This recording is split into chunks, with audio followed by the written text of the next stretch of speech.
story you are about to hear is true. Only the names have been changed to protect the innocent. Fatima Cigarettes, best of all long cigarettes, brings you Dragnet.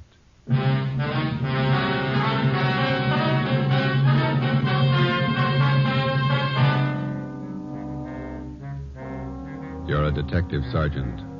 You're assigned the Juvenile Bureau. The high schools in your city have been flooded with obscene literature. You stamp out one source, and a dozen more spring up. Your job, stop them. If you want a long cigarette, smoke the best of all long cigarettes. Smoke king-size Fatima. Fatima is the long cigarette which contains the finest Turkish and domestic tobaccos superbly blended to make Fatima extra mild. And that's why Fatima has a much different, much better flavor and aroma than any other long cigarette. That's why Fatima has more than doubled its smokers coast to coast. So enjoy Fatima, the best of all long cigarettes. It's wise to smoke extra mild. Fatima. It's wise to smoke extra mild Fatima.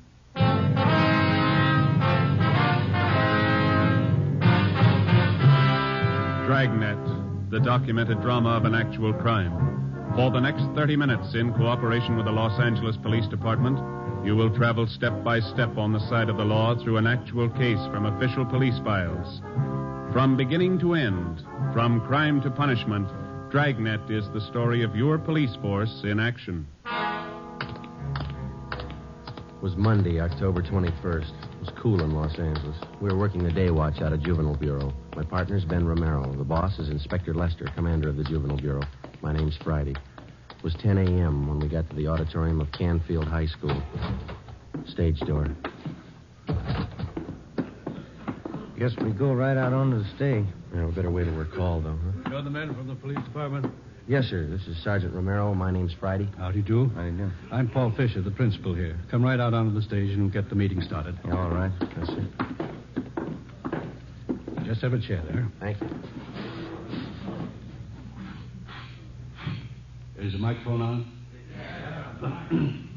Ladies and gentlemen of the Coordinating Council, members of the Parent Teachers Association. As you know, this meeting has been called for the purpose of discussing ways and means to bring about an end to the distribution of the filthy and obscene books and pamphlets that have been littering every high school campus in the city of Los Angeles.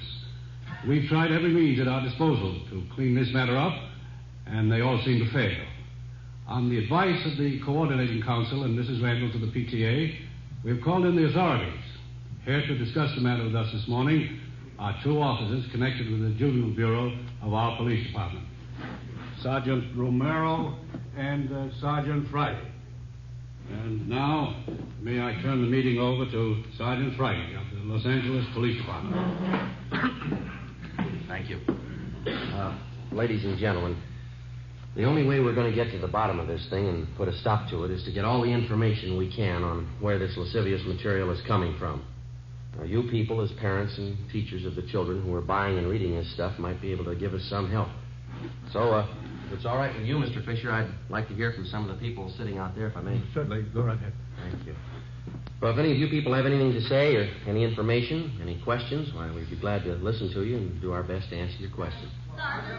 Yes, the lady out there, go right ahead. I'm Mrs. Stein. I know of a place in our neighborhood that has dirty books. I feel sure that that's one of the places where the children are getting this trash. Complaints have been made to the police department, but the man who runs the place has never been arrested. Can you tell me why? Well, ma'am, I think I'd better make it clear now that there's only one way a police officer can arrest anyone for possession of lewd literature. The officer has to prove that the party who possesses this literature does so for the purpose of selling it. Sometimes that's difficult to prove. Well, I told you I can prove it. You mean you can go to this place and buy a book from him? Well, maybe I couldn't. But if I were known... Yes, ma'am, that's just the point. Now, I don't know offhand about the one in your neighborhood, but I can assure you that we've cracked down on hundreds of such peddlers in the past few months. You can see for yourselves that this doesn't put a stop to it. We've got to get to the source. I have a question for you. Yes, sir? My name's Fred Scott. I'm director of the Square Shooters Boys Club. Yes, sir. Point I'm trying to make is, I know the young boys pretty well. With the exception of my boys, 49 in number, I'll wager just about every boy in this high school has one of those books. Or at least he's seen one. Yes, sir. We're aware of that. Point I'm trying to make is, somewhere in the municipal code, there's got to be a law to forbid such things. Yes, sir, there is such a law. Then why isn't it enforced? It is. What does the law say? Well, how do you mean, sir? Well, I mean, what happens when somebody's found guilty of selling these books? What's the penalty? Oh, well, the law states that an offender is liable to fines, a jail term of 6 months, or both. That's not much of a law, is it? Why isn't there a stronger law? Well, I wouldn't know that, sir. The point I'm trying to make is, we need laws with some teeth in them. We have good laws in the state of California for the most part. It's true that we're weak in some cases, but you can say that about most states, I think. Well, you may be satisfied with the laws, but I'm not. I'd say stronger laws. That's the answer. No, I don't think it is, Mr. Scott. Passing a set of new laws isn't going to make this city a cleaner or a safer place for your boys to grow up in. Laws don't decide how moral a city's going to be. People do. Laws don't mold character in young boys either. The parents and teachers do that. I don't think I know what you're getting at. What do you mean? Well, just this, Mr. Scott. It's our job on the police department to keep filthy junk like these books from falling into youngsters' hands. Yes? Now, on the other side of the fence, the youngster has to be taught to recognize this obscene material for what it is, filth and garbage. And the youngsters have to be taught that in the home, in the school, and the church. Now, if they can be made to understand that the kind of dirt and filth that these books represent, well, that'd be worth more than any new set of laws, wouldn't it? But what about these men who put out the books? The men who sell them? How do you reach them? Through the youngsters. They seem to know the way. The next morning at 8 a.m., after meeting with Inspector Lester of Juvenile Bureau, Ben and I went on stakeout at Canfield High School. From past experience, we knew there was little hope of a quick end to the case. It was going to be a long haul, tracing the source all the way up the line from the high school kids who bought the filthy books to the small fry pushers, the wholesalers, and finally, we hoped, to the top, the man who printed the books. We had no illusions on that score. Generally, with the arrest of his pushers and other small-timers who work for him, the top man gets the alarm and clears out before the police officer can apprehend him with evidence that will stand up in court. During the first 2 days at Canfield High, Ben and I found out nothing. The obscene literature was being bartered and exchanged between students, but the main source of supply was still a mystery. We had one slim lead to go on. Mr. Fisher, the high school principal, helped run it down. We've been watching that boy down in the yard since yesterday, Mr. Fisher. Seems to have quite a bit of spending money, expensive clothes, car of his own. I don't know that boy's family. They could be well fixed. We saw him with a stack of those dirty books in his notebook. He must have had a dozen of them. We were showing him around to his crowd. Travers, are you sure? Joe, take a look down there. Yeah. Yeah, Travers is showing him something. I can't see what it is. Come over to this side of the window. Yeah. Small books. Mm-hmm. He's giving them to one of the other fellows. They've got their wallets out. They're giving Travers money. Come on, Ben. You better come too, Mr. Fisher. This way out to the yard? No, to the left. That's it. Let's hurry, huh? This door, Sergeant. Right here. Travers. Travers. Hello, Mr. Fisher. They'd like to talk to you. Yeah? These men here are from the police department. They want to ask you some questions. Can we go inside? Yes, okay. Come on. Oh, what's the matter, Mr. Fisher? I haven't done anything. Oh, we'll see. Come on. What is it? What's it all about? Sergeant? It'll be a lot easier if we have the truth now, son. Did you just sell those boys out there some dirty books? No, I mean, it's only a gag. They're funny books. Have you got any more of them on you? Yes, sir. Can we see them, please? I didn't steal them. They're only books. Funny books. Here. Thanks. Almost a dozen. Mm-hmm. You think these are funny books, do you, Travers? Well, some of them. I guess not. It's only a gag, Sergeant. Where'd you get them? I didn't steal them. I bought them off a guy. Who? Why, I can't tell you. Do you have any more of these books? No, sir. Will you show us your locker? I can't remember the combination. It's a new locker. Could you open the locker for us, Mr. Fisher? Yes, but I'll have to get the maintenance man. All right, I'll show you. Come on. Down here, sir. This one. 412. I've only got a couple. All right, we'll see. Come on, open it. I haven't done anything. Here's a sample, Joe. Locker's loaded down with them. Rotten filth. You can't arrest me. I don't sell the books. I only rent them. Somebody's been briefing you. Who? You're only making it hard on yourself, boy. You can't prove anything. These are my books. I don't sell them. Where do you get them? Who sold them to you? Nobody. I got them, that's all. All right. We'll have to talk to your folks. You can't. They're away. No, you can't. Don't. Afraid we'll have to, son. Oh, please don't tell them. Please don't let them know I'll do anything. All right, let's have the truth then. Who are you selling the books for? His name's Barney. That's all I know. I meet him at a cigar store downtown, 5th and Harrison. Does he sell you the books? He gives them to me. I sell them and then give him the money. I get 10 cents for every one I sell. How much do you sell them for? 25 cents. Some are $1. I get 30 cents for those. And the boys in this school have been paying that kind of money for this filth? Yes, sir? This man who gives you these books, you know where he lives? No, sir. I haven't any idea. When are you going to see him? Well, this is Wednesday. I was going to meet him downtown this afternoon. The cigar store? Yes, sir. But I don't want to get Barney in trouble. He's been okay to me. Sure. He's done a lot for you. 4 p.m. Wednesday. Ben and I drove downtown with 16-year-old Eddie Travers.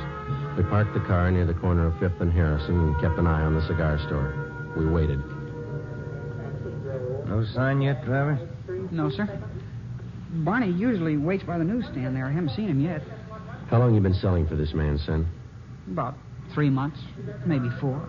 Any idea where he gets the books? Well, Oh, just a minute, Sergeant. Yeah? I think... Yeah, that's Barney, the one going up to the cigar counter. The man in the gray suit there? Yeah, that's him. He's going into Juanita's cafe. Is that where you usually go after you meet him? Yes, sir.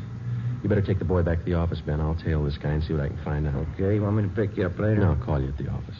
Oh, you got any matches? No, I'm out. I'll pick some up at the cigar stand. Right. See you later. Yeah.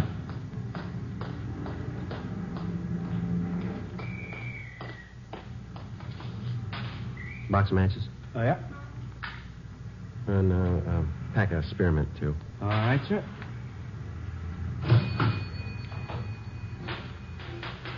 Much obliged. Got a special on Old Typical New Bourbon today, $2.69 a fifth. No, thanks.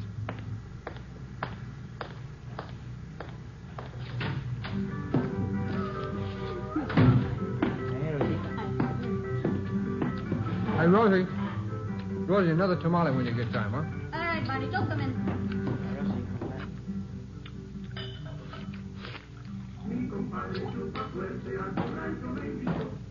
Yes, sir.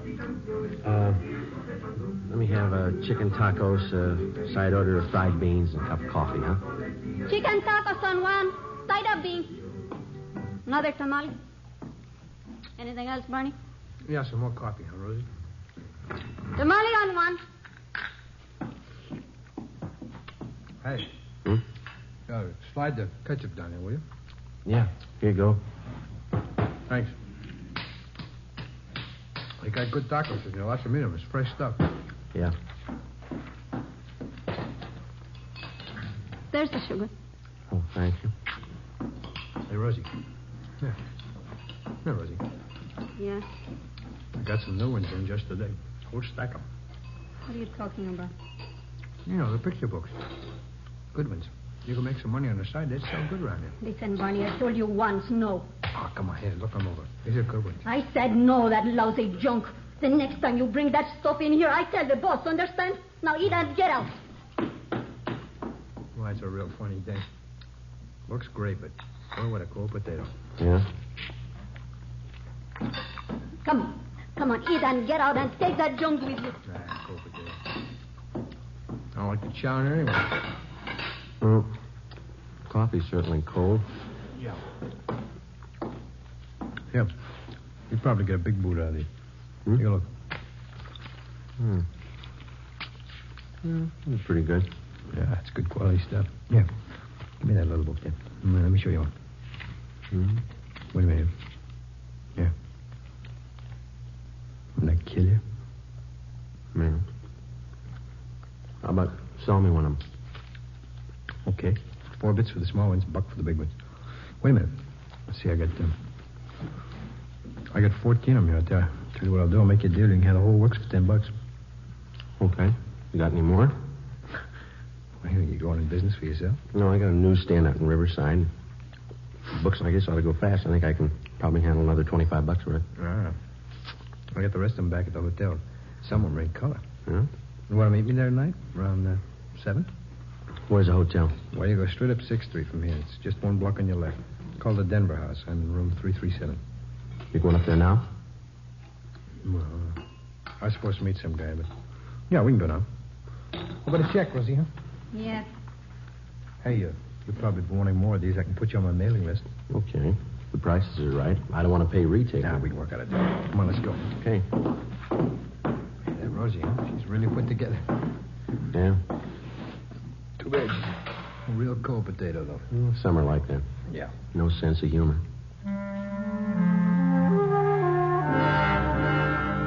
We left Juanita's Cafe and walked up Harrison Street to 6th. We turned left and went down 1 block. It was 5 minutes to 5 when we got to Barney's room in the Denver House, number 337. He dragged out a steamer trunk from under the bed and counted out a stack of books and pamphlets covering the general topic of degenerate filth in stories and photographs. Okay, Mac, there you are. It's $25 worth. Give me the money and the bucks are all yours. Okay. There you go. There's 10, 15, 18. I'll have to give you a check for the rest. How do I know it's any good? You could take off. I'd never see you again. You'll see me. You're under arrest. Huh? Hey, you're kidding. Hey, let go. All right, let's hold it right here. Hey, wait a minute. Oh, now, look, Lieutenant, we can work this thing out. We'll work it out downtown. Oh, wait a minute. I can set this thing right for you. Where are you getting this junk? Who's supplying you? Oh, look, why not use your head? You never get the top, man. Not in 10 years you won't. We got lots of time. Come on.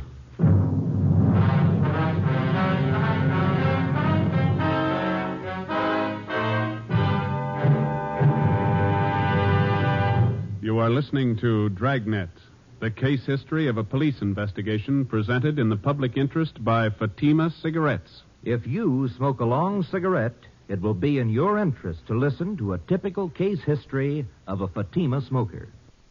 It's the case of Mr. Joseph G. Hertzberg, city editor of one of New York's great newspapers, and this is his actual signed statement. I recommend Fatimas to anyone who likes a king-size cigarette. In my business, the long hours really put smoking to the test. Working overtime means smoking overtime, and that has sold me on Fatimas. No matter how often I light up, Fatima gives me an extra mild smoke. And Fatima flavor, it's much better every time. I found out it's wise to smoke extra mild Fatima. And more smokers are discovering this every day.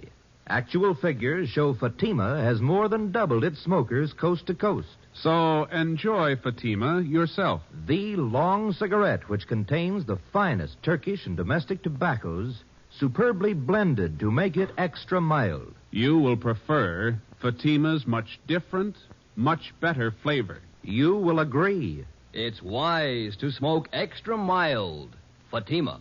It's wise to smoke extra mild Fatima. The best of all long cigarettes. The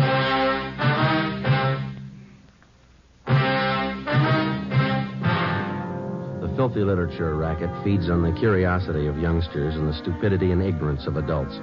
It's an all-season business, and in its own quiet way, it has reached a market which the other heavy rackets never hoped to reach. Your home and your children. 6 p.m., Wednesday, October 23rd. We checked the records, and the make sheet showed true name to be Timpson, 38 years old. He had a past record of one previous conviction for peddling lewd literature in Dodge City, Iowa in March 1948. We had him brought to the interrogation room. Sit down, Timpson. Okay. Let's make it easy, Barney. Where are you getting the books? I told you, Sergeant, they deliver them to me. Who does? Different guys. I don't remember them all. I send different guys every time. How often do they make the deliveries to you? Once a month. When? Around the first, usually. Sometimes maybe the second and the third. They bring the books to your hotel? Yeah, they leave a pack up in the lobby addressed to me. They ever use the mails? They never do. They're not that dumb. So you've never seen the men that you do business with, huh? Not so I'd know them, no. You have no idea where they're operating from? I don't know. You expect us to swallow that? I'm telling you, I don't know. Oh, don't push us that kind of a story, Barney. I'm giving it to you straight. Now, what else do you want? Who's the supply man? Hey, look, we found this notebook in your hotel room, Barney. There's a list of names in it. Is this your customer book? Fred. Okay, they're customers. That gives us enough to land on you. I know that. I've told you everything. You still don't know who you're working for? No. Look, there's a phone number in this notebook. No name to go with it. Yeah. Now, look at it. This one right here. I don't know. Must be another customer. Yeah. Does it belong to the boss? I don't know the boss. He don't know me. Then who do you buy the books from? Who says I buy him? You must owe somebody a lot of money. Don't worry. I don't owe him nothing. He don't owe me nothing. He does now. What? You're going to jail for him. Barney Timpson was booked into Central Jail for violation of the Penal Code, Section 311.3. We contacted the telephone company, and they traced the extra phone number in Timpson's notebook to a private residence on Wonderview Drive in Laurel Canyon. A detail of men was assigned to stake out on the place. During the next week, mainly from information obtained from Barney Timpson's customers, 7 other peddlers of obscene books and pamphlets were taken into custody and questioned. 5 of the 7 told us they picked up their supply of books from the Laurel Canyon address. We moved in on the place and found thousands of lewd books and pamphlets stored in the garage. 3 men on the premises were taken into custody. They identified themselves as John Alexander, George Kelleher, and Raymond Kester. We brought them downtown and interrogated them for 2 hours. They refused to admit anything. They were booked in, but by noon their lawyers arrived and they were released on writs of habeas corpus. 2 p.m. Ben and I met with Inspector Lester of Juvenile Bureau. Just had a call from the men on stakeout at the Laurel Canyon place. They've just been over the garage where the books are stored. They get anything, Skip? A couple of things. Might be fair leads. What's that? 3 stacks of books they found were wrapped in proof letterheads from the Havenbrook Hotel. Yeah? We checked with the hotel. They get all their printing down at Rudolph Brothers, place out in West L.A. That name's not familiar to me. It's a big layout. Their specialty is religious books, Bible, things like that. That doesn't add. Not so sure. How do you mean? Be a perfect cover for the racket. Printing the Bible one day and a flock of filthy books the next. Could be the setup. What kind of a name does this Rudolph's place have around town? They've been here long? 50 years. Good reputation. Well, we could give it a look. Where's the place? On West 3rd, just below Athens Street. All right. Check the place over, but don't make them suspicious. If there's anything wrong, no use tipping until we're ready to move. Right, Skipper. We've got to reach the presses turning out this junk and choke off the supply where it starts. Do that and we got it beat. Right. Just a minute. Juvenile Bureau, Lester. Yes, Sam. Down where? Okay, they'll be right out. Gross and Pacelli, they spotted one of the delivery cars. Where? Downtown. They followed it out to West L.A. Yeah? Rudolph's printing shop. 4 p.m. Ben and I, together with 2 other men from Juvenile Bureau, drove out Beverly Boulevard to Athens Street and then down 1 block to the corner of West 3rd, where we picked up Gross and Pacelli on stakeout. The Rudolph Brothers Printing Company covered almost half a square block on the corner of West 3rd and Athens. The front of the plant had display windows featuring expensive leather-bound Bibles and other religious literature. While the other men remained on stakeout, Ben and I crossed the street and entered the plant. We introduced ourselves to the clerk in charge as potential wholesale customers, and we asked to be shown around the shop. It was more than obliging. I'd be happy to show you our plant, gentlemen. The most modern religious publication company in the West. That's our claim. Would you step this way, please? Thank you.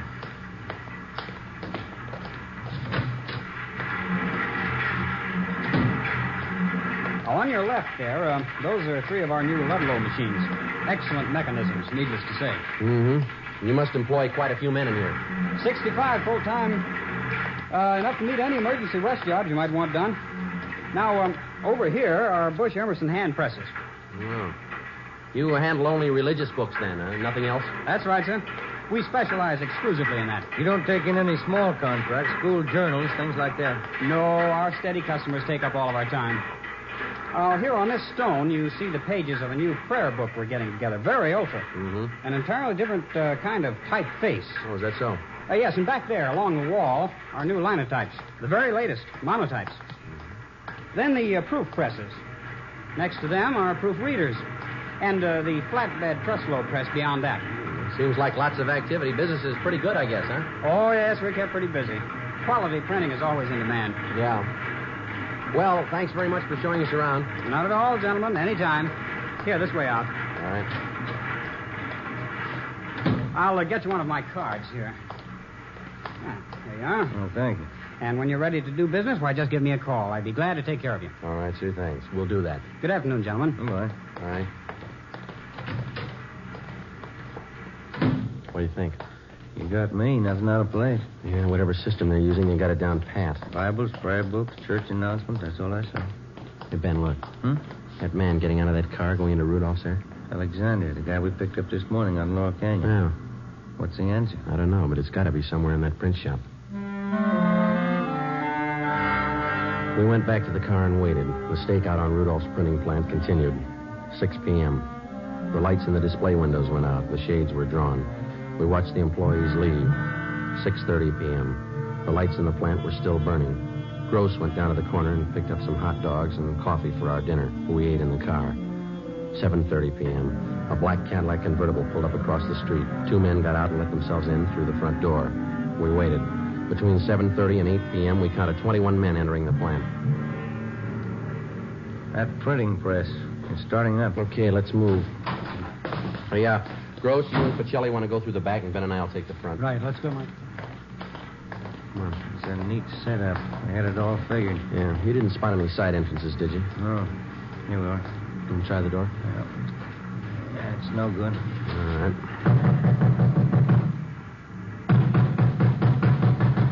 Who is it? Police officers, open up. All right, come on, open up. The press is stopped. All right, let's hit it quick. Come on, again. There we go. There they are, Joe. They're trying to smash the plates. Come on. Pacelli, save those plates. Watch it, Ben. All right, come on. All right, you. All right, hold it. Hold against the wall. Hey, Gross, get those plates off the press, will you? All right, hold it, you two. Joe, look out. All right. Get the plates, Joe. I round up those men and keep the doors covered. Get away from those tables. Come on over to the wall. That's about most of them, Joe. Those 2 men going out the door. Come on, head them off, will you? Come on, you. Come on, back inside. All Get right. out. Wait, get your hands off her. Hold it up, mister. Come on, over there with the rest. You'll pay for this. I'll sue you down your last nick. Yeah, come on, simmer down. Hey, Joe, we got Rudolph going out the back. Right. Call the office, will you? We're going to need transportation. Okay. Take those 2 with you, huh? All right, come on. Well, we got enough evidence against them. Yeah, we're going to need it. 2 full pages of the junk right here. Yeah. Look. Right next to it. Yeah. Page from the Bible.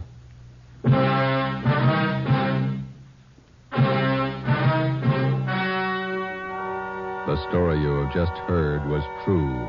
Only the names were changed to protect the innocent. On January 9th, trial was held in Superior Court, Department 94, City and County of Los Angeles, State of California. In a moment, the results of that trial. It's amazing how many long cigarette smokers are changing to Fatima. Here is the actual report. From coast to coast, king-size Fatima has more than doubled its smokers. Yes, more and more smokers every day are discovering that Fatima is the best of all long cigarettes. Long cigarette smokers find Fatima has a much different, much better flavor and aroma. Long cigarette smokers find that Fatima is extra mild because it's the long cigarette which contains the finest Turkish and domestic tobaccos superbly blended to make it extra mild. So enjoy extra mild Fatima. Best of all long cigarettes. It's wise to smoke extra mild Fatima. It's wise to smoke extra mild Fatima.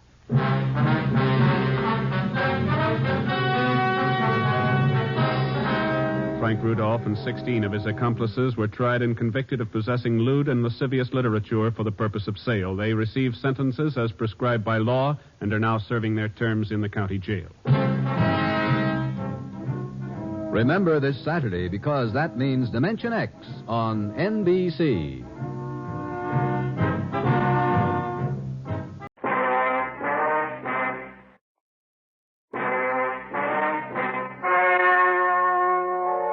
The story you are about to hear is true. Only the names have been changed to protect the innocent. Fatima Cigarettes, best of all long cigarettes, brings you Dragnet.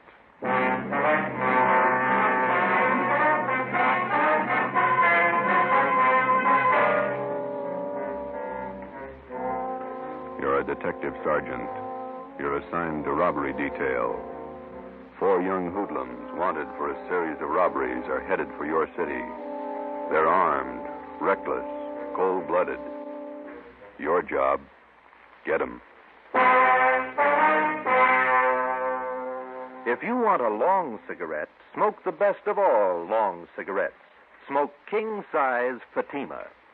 Fatima is the long long cigarette, which contains the finest Turkish and domestic tobaccos, superbly blended to make Fatima extra mild.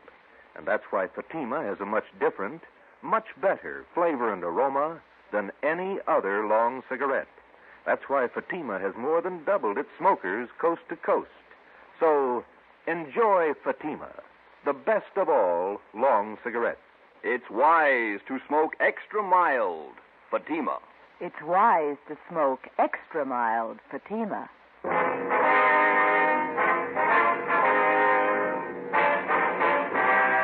Dragnet, the documented drama of an actual crime. For the next 30 minutes, in cooperation with the Los Angeles Police Department, you will travel step by step on the side of the law through an actual case from official police files. From beginning to end, from crime to punishment, Dragnet is the story of your police force in action. It was Friday, December 10th. It was cold in Los Angeles. We were working the day watch out of robbery detail. My partner's Ben Romero. The boss is Thad Brown, chief of detectives. My name's Friday. It was 7:55 a.m. when I got to room 27A, robbery detail. Morning. Hi, Joe. Morning. Hi, Joe. Cold out, isn't it? Frank, what are you doing here this early? Can't you sleep? I'm waiting for something. Special delivery letter from my brother. One up in Frisco with the police department? Yeah. Only up there, they don't like it when you call it Frisco. Yeah. He's in robbery detail. Called him last night. All three kids had their tonsils out the same day. Thought it'd be nice to call, see how they were. All three at once? Yeah. Tonsils are nothing these days. How'd they make out? Good. Home already. What's the letter got to do with it? Oh, well, my brother told me he was sending down some dope on 4 pretty rough characters. Thinks they're headed our way. Sending mugshots, too. You and your brother running a detective agency on the side? It's a little irregular. The official correspondence will come a little later. What do you know about the guys? Almost killed a man. I didn't get any details. It's all in the letter. Ought to be here any minute. Mailed it at noon yesterday. How come you moved down here with your family, Frank? Don't you like it up north? Well, I like L.A. better. More elbow room. Here you live in a house and lot, not just an apartment. I get it. Robbery, Friday. This is Wilson. Tony Shop is there, Joe? Yeah, I think so. Hold it, will you? Tony here? Huh? Oh, I didn't see you behind that paper. For me? Yeah, he's here. Well, if he's not busy, ask him to come over to auto theft. Especially a couple of Mexican girls who can't speak English. I guess we can spare him for a while. I'll tell him. What's up? Well, that's Wilson in auto detail. He'd like you to go over and act as interpreter for a couple of Mexican girls. Are they pretty? You're not going down there to marry him. I'll bet you wow I'm at party. Nothing much doing. Slow day. They don't come often enough for me. If they did, we'd be out of a job. It was one of those rare, slow days. I killed a couple of hours going over the daily reports, cleaned out the top drawer of my desk, sharpened a few pencils. At 10:15 a.m., the special delivery letter came from Frank. He slipped the top open with his pocket knife and shook out 4 mug shots. Here it is. Following 4 men wanted for robberies, auto thefts, and safe burglaries in San Francisco Bay Area. Cliff Small, 19. George Shum, 20. Both escaped from Preston. Julius Carver, 18. Fred Malik, 20. Both Army deserters. Well, that checks out with that APB from SF last week. What do the records look like? Small shot an Army captain during an argument at a bar. On 2 capers, these men shot it out with us and escaped. Information shows all 4 left for Los Angeles several days ago. Driving stolen car, blue Chevrolet, probably using cold plates. Let me see those mug shots. Here. Well, now we know who we're looking for. Brother, tell us where? Just a couple of nice girls that got mixed up with the wrong guys. Hey, take a look at these pictures, will you, Tony? Oh, the mugs from San Francisco. Yeah. Says they're in a stolen car, cold plates. That's how these girls were picked up, in a hot car. Huh? They went for a ride with a couple of guys they met at a movie. When their car ran out of gas, the boys dug, the girls got picked up. Did they have a lead on the guy? No, not a thing. The young guys? Around 20. You think these might be the ones from Frisco? Well, let's talk to the girls. Come on. Frank, you want to cover the office? Oh, yeah, sure.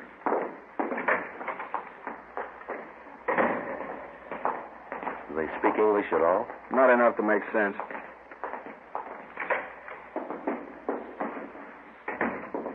That's Dolores, and this one is Marie. Wednesday. Señoritas, estos señores son empleados del robbery detail. Desean hacer a ustedes algunas preguntas. Nosotras no hicimos nada. Nada. She says they didn't do anything. I suppose they told you all they know already, huh? They're not much help. They say they don't know anything about the fellows they were with. Show them these. Ask them if they've ever seen them before. Yeah. ¿Conocen estos individuos? Sí. Estos son los muchachos. Sí. Sí. These are the guys who took them out last night? Ask them. ¿Quieren decir que estos dos son los que los llevaron anoche? Sí. Ellos son. It's Carver and Malik, the army deserters. Ask them to describe them, will you? ¿Cómo eran los muchachos? Ya les dijimos. Estuvimos en el carro todo el tiempo. Estaba oscuro. Pero parecían muy guapos. Y hablaban bien. She says they sat in the car all the time. It was dark. But they looked very handsome and they talked nice. Where did the fellas pick them up? They told me in front of the Jubilee Theater, 2nd and Broadway. Yeah. And then what? And the girls couldn't understand English, but they understood when the boys motioned them to hop in. ¿Han aceptado ustedes paseos con extraños antes? Por supuesto que no. María creo haberlos visto en la iglesia el domingo. She says no. Marie thought she recognized them from church Sunday. Pero estaba equivocada. But she was mistaken. Must have been some date. The boys couldn't talk Spanish and the girls couldn't talk English. Where'd they go on this ride, Tony? They don't know the streets. They just know they got to the beach, and then they turned around and were about halfway back when the car ran out of gas. Ask them again. See if you can get Marie here to talk. María. Sí. ¿Qué camino tomaron para ir a la playa? Yo no sé. Ay, María. Primero, paramos cerca de un hotelito. Esperamos mientras los muchachos llevaron a un perito y lo dejaron en su cuarto. She doesn't know, but she remembers they stopped near a little hotel. The girls waited while the boys took a little puppy out of their car and put it in their room. A puppy? Well, if they don't know where the hotel was, maybe they can tell us when it was near. ¿Qué edificios había cerca del hotel? En la esquina había una estación de gasolina. And she says there was a gas station on the corner. What else? ¿Qué más? Del otro lado de los rieles había 2 o 3 garajes. 2 o 3? Creo que sí, 2 o 3. She says across the car tracks there were 2 or 3 big garages. Yeah. Oh, could be in the Westlake district. Lots of garages and second-rate hotels around there. East 1st Street? Maybe Grand Avenue and Pico. Pico, ahora me acuerdo. Esa calle era Pico. We took the girls with us and drove out to Grand and Pico, and then up and down Pico slow until the girls pointed out a hotel just south of Flower. They weren't sure. Ben and I got out. We walked up to the hotel desk. The clerk was just starting to vacuum. We're looking for Julius Carver and Fred Malik. Are they staying here? What's the name? Can't hear you over the vacuum. Julius Carver and Fred Malik? No, not here. Police officers. We take a look at these pictures? Well, could have been 2 of the boys that checked out this morning, but they didn't look as tough as this. How many were there? 4. Here are 2 more pictures. You have a look, please? Could be. About the right age. How long did they stay? Just 2 nights. Did they have a pup with them? What? I said they have a pup with them. Puppy dog? Yes, they did. Yes, a little collie pup. Did they pay up? No, they skipped out, owing me 2 days. Can we see how they registered, please? Shut off this dang vacuum. Person can't hardly hear himself think over that racket. Now, you want to see the register. We use cards here. All right, sir. Let me see. Here they are.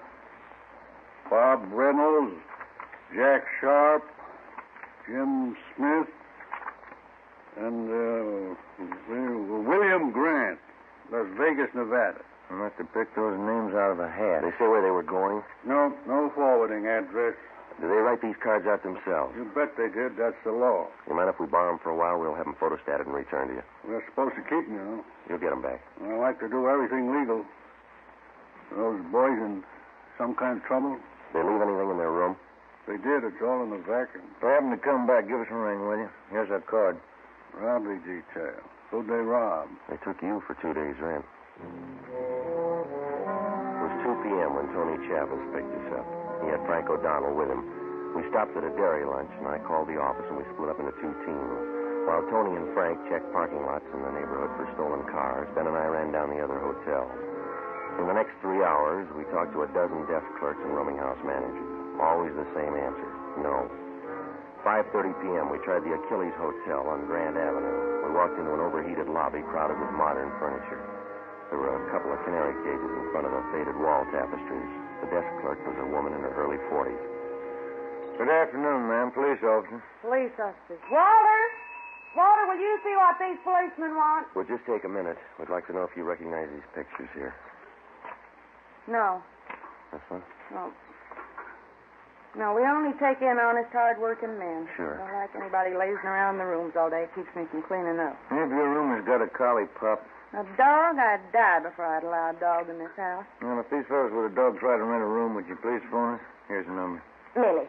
Now, get on back in there, honey, where it's nice and warm. Go on, Lily. Go on, go on. Lily's on the nest now. Yes, ma'am.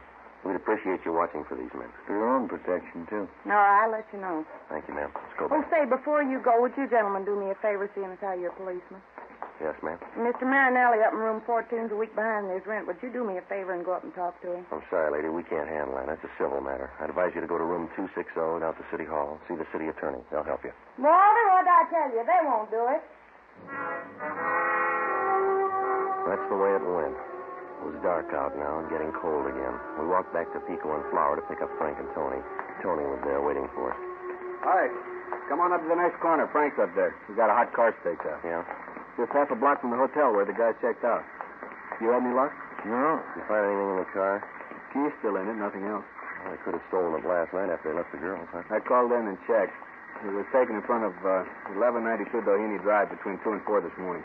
We got out of code 4. Mm-hmm. That's about 6 blocks from where they ditched the car with the girls in it. Yeah, we're out of gas. It's all downhill. Would have been a natural way for them to go. Could be the right car. Better keep the stake out. Yeah. Oh, hi, Frank. Hi. You do any good? No.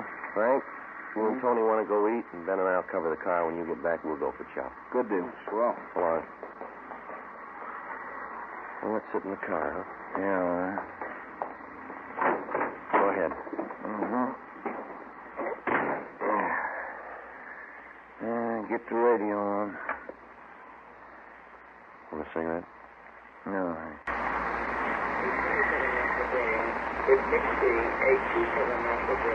What do you think? I don't know. Maybe it's the same guys, maybe not. In the same neighborhood. A couple of things might tie in. Can't be sure. We're really making headway. About all we know is they're in town. Yeah, and it's a good-sized town. Right now, it's the biggest in the world. 7 p.m. We knew the 4 gunmen were in town. We knew they'd been seen. We figured there was no reason for them to skip town until they pulled a job or heard that we were looking for them. Time was in their favor. Time to rob, time to kill, time to get away. The check on the hotels continued. We left Frank O'Donnell and Tony Chavez on the stakeout, and Ben and I picked up the hotel routine. One place after another. 8:30 p.m. We walked down a long, narrow lobby to a little bald-headed man at the desk. He was wearing glasses and reading a magazine called Astrology. When we walked in, he tried to hide the bottle. Police officer. Oh. Would you take a look at these pictures, please? What for? See if you can identify them. No. No, they don't look familiar to me. They may be carrying a collie pup. Collie pup? Let me see those pictures again. All right. They look familiar now? They had a pup with them, all right. Yes, I think so. I study faces. Yes, the same. Are they here? I don't know. Mean they're out for the evening? I don't know. Are they registered here? Yes, they are. What room? Are they expecting you? Now, listen. This is important. Just answer the questions. What did they do? What's their room number? Second floor, room 22. Do you have a key? Just a sec. Here. Thank you. Come on, Ben.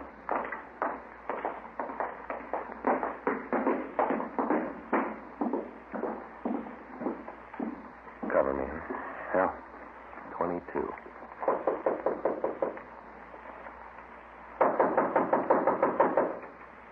Give me the key.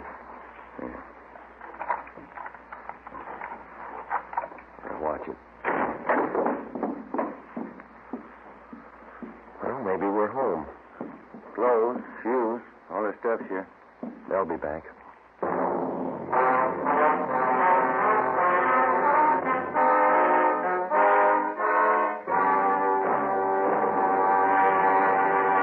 You are listening to Dragnet for the step-by-step solution to an actual police case. Here, step by step, are the reasons why Fatima has more than doubled its smokers from coast to coast. Step 1. The name Fatima has always stood for the best in cigarette quality. Step 2. Long cigarette smokers discover Fatima has a much different, much better flavor and aroma. Step 3. Long cigarette smokers find Fatima extra mild.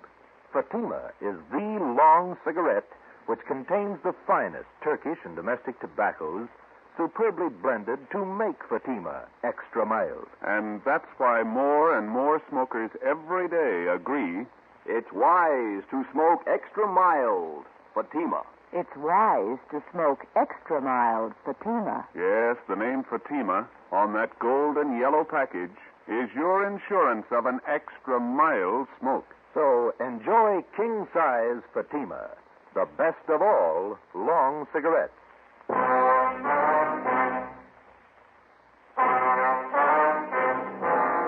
the files of the Los Angeles Police Department, there are countless case histories that never got space in the daily newspapers.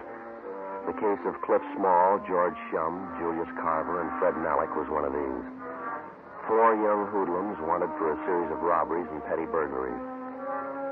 These men were armed, and they'd shown that they wouldn't hesitate to shoot. By comparison with the sensational crime headline, the news value of this story rated an inch of type on the 4th page of the 2nd section. Yet the line separating these 4 young thieves from banner headlines and back page space is much thinner than the average citizen realizes. The danger in a criminal case isn't always determined by the space allotted to it in the newspapers. Many a peace officer's name has appeared in the obituary column of the same newspaper that allotted 1 inch of back page space to the crime story that was considered unimportant.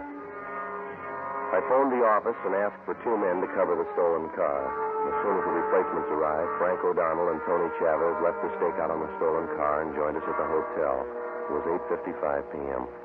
So when do they due back? Any idea? No, sir. I told these other officers. I did tell you, didn't I? Yeah, you said they were out for the evening. That's it. I knew I told you something. Was it you two? Or was it you two? It was this fella and I. Oh, yeah. I don't remember things I say so good, but I know faces, things. You're the manager here? Oh, no. This place belongs to Claude. Claude who? Timmy. Then you're in charge now. Only when Claude's not around. This is one of his places. Where are we going to stake out, Joe? Not enough room to turn around this lobby. That's what I've been telling Claude. Claude Tinney. This is one of his places. Yeah, maybe you better leave that bottle alone till we get this straightened out, huh? Oh, no, I don't hit it heavy anymore. Just a little nip now and again. Drafty in here. Any idea where we can wait for these fellas and keep an eye on the lobby? No, not enough room in this lobby to turn around in. I've said that to Claude. Yeah, we know. Hey, clerk, where does this door lead to? No, don't go in there. Is there a light in here? I save old bottles. Ragman gives me a penny each for them. Is that a storage room? What's that? That room over there. Oh, that's the linen room. We keep all the linen there. That's about the only place there is, Joe. If we want to wait out in the car. All right, we'll wait in there. There's a couple of chairs in there. I'll send the boys back when they come in. Be better if you tell them nothing. How are they going to know you're here? We'll tell them. You just don't say anything. All right, sir. Now then, I can just have your names. I'll see that the boys get the message. Now, look, mister. You just sit there and read your magazine. Don't say anything. You got that? Okay. That's the way you want it. Come on, let's go.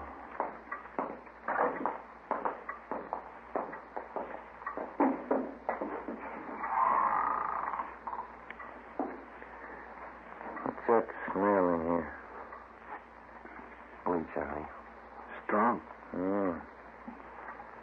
What time is it? Can't see. Frank, you got a luminous watch. Mm-hmm. 9:28. Evening, Mac. Evening, Mrs. Room. Give me an 8 o'clock call. Yes, sir. Good night.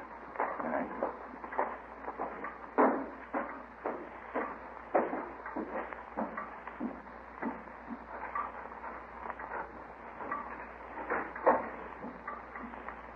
That snow's giving me a headache. Yeah, it's bad in here. Yeah.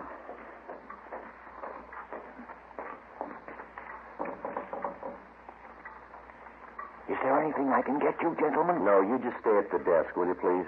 Say, Claude Tinney's his name. He's the manager. Remember you asked me about that? Yeah, we know. What do you want him for? Look, you're going to have to stay away from this door. We don't want him to know we're here. Okay. That's the way you want it. I could use a cigarette. Yeah. That's all we need in here now. Smoke. What time is it, Frank? Oh, Never mind.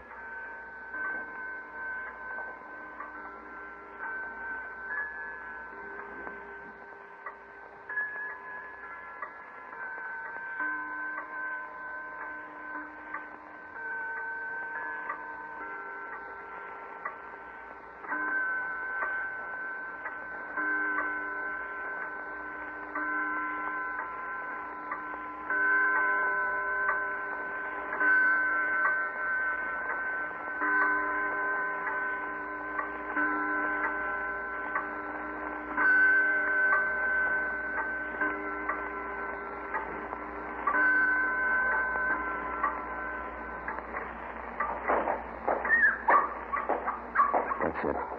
There's two of them. Ben, you come with me. Frank, Tony, stay here. Right. All right. We're checking out tomorrow. Carver and Malik. Let's go, Ben. Yeah, come on. Now, get your hands up. Hey, what's going on? stand still. Okay. What's the beef? Frisk 'em. Mm-hmm. There's a .380 automatic on Carver. 38 caliber revolver in this hip pocket. Oh, another 38 on Malik. I'll hold it. That's it. Put out your hand. Let me have your cuffs, Joe. There you go. Where are your pals? What pals? Cliff Small and George Shum. We know you're running with them. You know that? You know where they are? How old are you? 18. What's your name? Fred Malik. 20. Tony. Yeah. You and Frank want to take them downtown? Right. We'll see you down there. Let's go, Frank. Say, you got him, huh? Got two of them. We're going to wait for the other two now. You just play it straight and stay away from that linen room. How long are you going to be in there? Chambermaid starts making up the beds around 7 a.m. You'll have to be getting out that linen in there. It's only 10:30. Lots of time. We change the sheets 3 times a week in this hotel. Not a worry in the world. Just get back in there.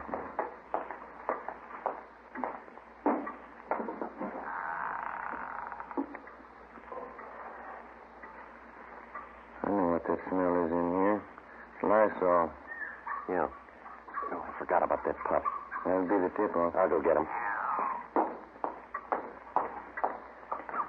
All right, come on, little fella.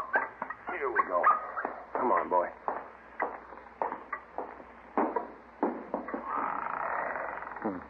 He's hungry, Joe. Yeah.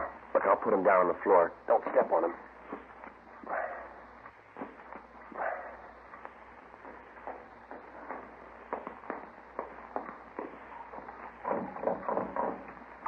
Yeah, what do you want?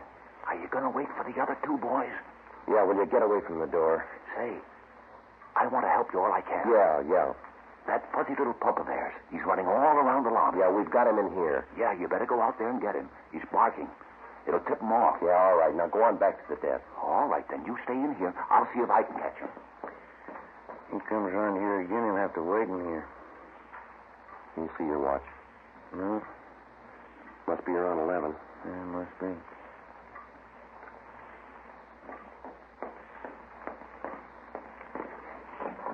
That clerk again. Yeah. Say, listen. I've been all over the lobby. You fellas are in the clear. What do you mean? That dog of theirs. He's gone. You're in the clear. Look, he's in here with us. Now, will you stay away from here, please? Yeah, it's okay. The dog's gone.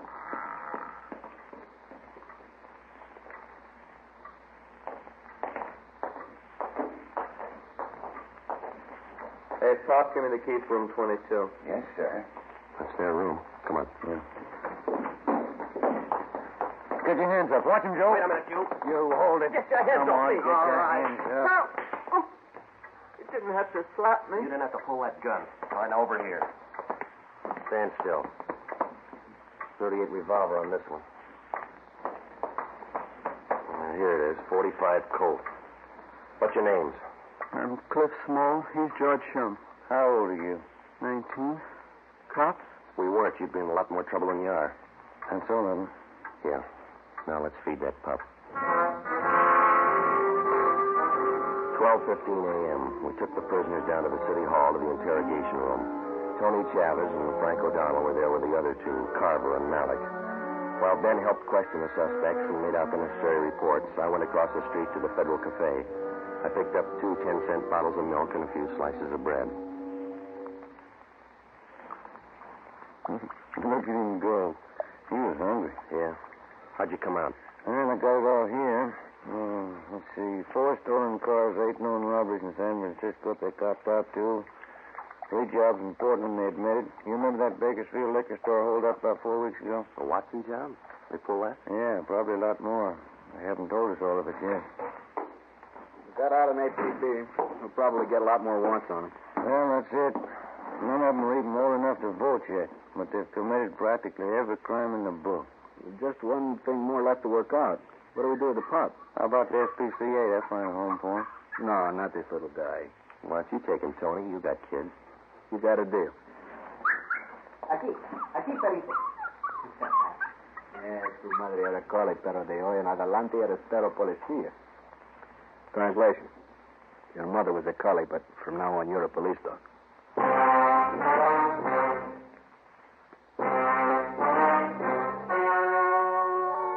The story you have just heard was true. Only the names were changed to protect the innocent. On February 9th, trial was held in Superior Court, Department 88, City and County of Los Angeles, State of California.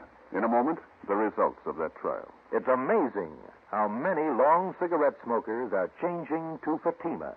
Here is the actual report. From coast to coast, king-size Fatima has more than doubled its smokers. Yes, more and more smokers every day are discovering that Fatima is the best of all long cigarettes. Long cigarette smokers find Fatima has a much different, much better flavor and aroma. Long cigarette smokers find that Fatima is extra mild because it's the long cigarette which contains the finest Turkish and domestic tobaccos superbly blended to make it extra mild. So enjoy extra mild Fatima. Best of all long cigarettes. It's wise to smoke extra mild Fatima. It's wise to smoke extra mild Fatima.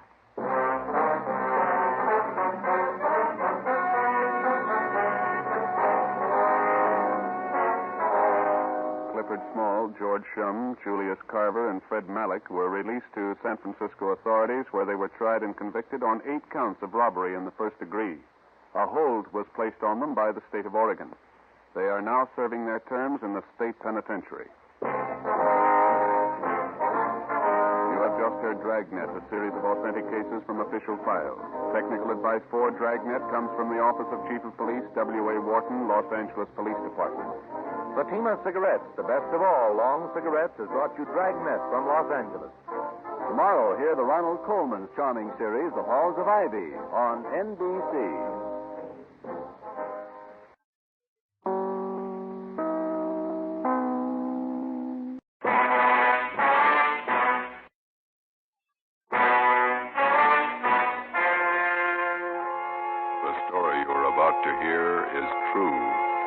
Only the names have been changed to protect the innocent. Fatima Cigarettes, best of all long cigarettes, brings you Dragnet.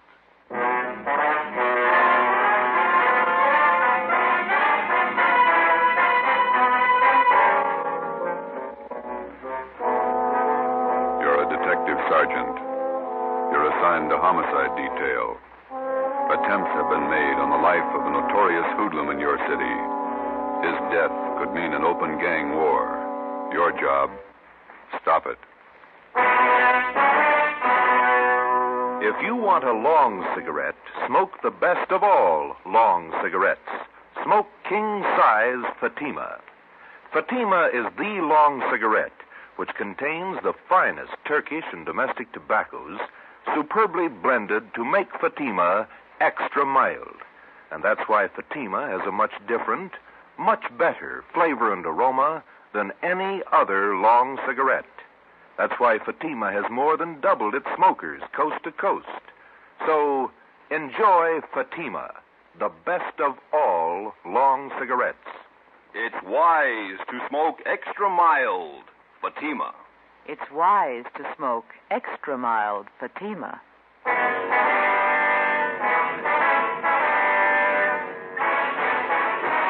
Dragnet, the documented drama of an actual crime. For the next 30 minutes, in cooperation with the Los Angeles Police Department, you will travel step by step on the side of the law through an actual case from official police files. From beginning to end, from crime to punishment, Dragnet is the story of your police force in action. It was Tuesday, July 18th. It was hot in Los Angeles. We were working the night watch out of homicide detail. My partner's Ben Romero. The boss is Thad Brown, chief of detectives. My name's Friday. It was 5:35 p.m. when we got out of the car at Sunset Boulevard and Paris Avenue and walked down the street to the scene of the machine gunning, Lupo's Cafe.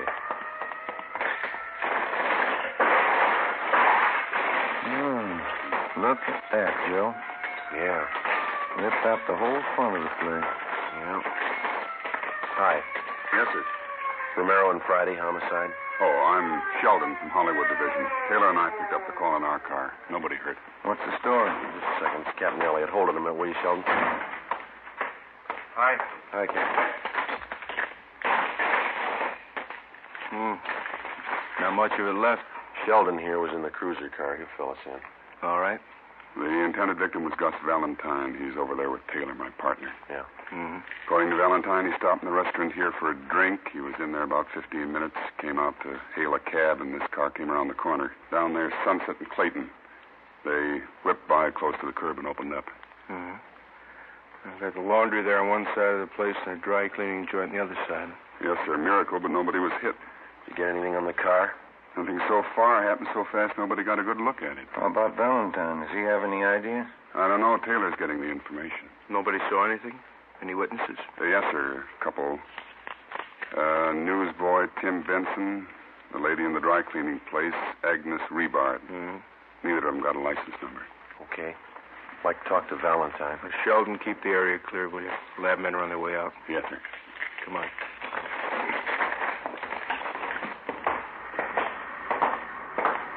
I told you I had many ideas.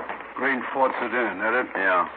Elliott, Central Homicide. Yes, sir. This is Mr. Valentine, the intended victim. Yeah. This is Sergeant Friday, Sergeant Romero. Sergeant Friday, how are you? Fine. It's been a long time. Finally got out of the uniform, huh? 7 years ago. Who was it, Gus? If I knew, I'd tell you. I don't like being shot at. Let's go sit in the car. This way, Valentine. You want to get him back? All right.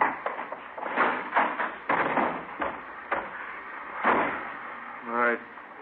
What's the story, Valentine? How do you mean? Let's not play it cozy. Who's after you? You suppose this would have happened if I knew?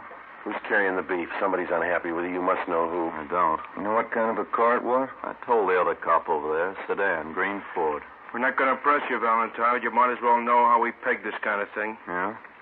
We got your number, had it for a long time. You're all up and down the blotter from Lincoln Heights to the county jail. You got a record everybody in this town knows about. Aren't you a little mixed up? I'm the guy that got shot at. We know that. I pay my taxes for protection, not a lecture on my past. Let me give you the word, Valentine.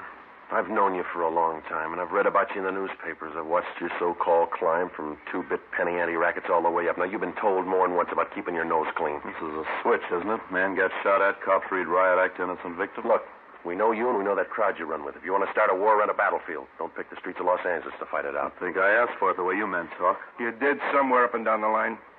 We know your operation. You walk the sideline marker all the way. Always got 1 foot inside the law. When you make yourself a target for some punk's machine gun, that's where you step outside. Oh, what are you going to do, eat me out and let the man with the machine gun get away? We'll get him, whether you want to help us or not. We just don't have the time to run around jamming a cork in the barrel of every gun in town. Before you get out of this car, let this sink in. There's not going to be any innocent people cut down by bullets that were meant for you. Oh, I get it. My tax money's no good, huh?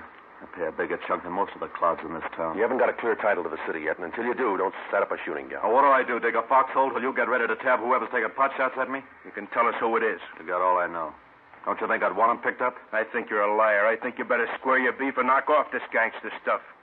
It's not going to be any more of this kind of thing, understand? That's the trouble with civil service. It makes a big man out of you $200 a month. I've never passed an exam, but I keep in step. You missed the first one from the gutter to the sidewalk.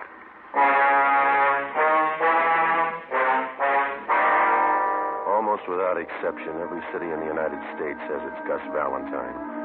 These men remain out of custody not because of any lack of law enforcement, but because of their ability to hide behind the laws which are designed to protect the innocent and use them to their own advantage. They operate allowing only the thinnest margin possible between themselves and the state penitentiary. We drove back to Central Division. At 6:18 p.m., we were called to the chief of detective's office. He wouldn't give you anything, huh? Not a thing. Usual line of smart talk. Who's ever after him meant business. Those storefronts were a mess. Yeah, they won't quit now. Just a minute. What's that intelligence number? 2821. Oh, yeah.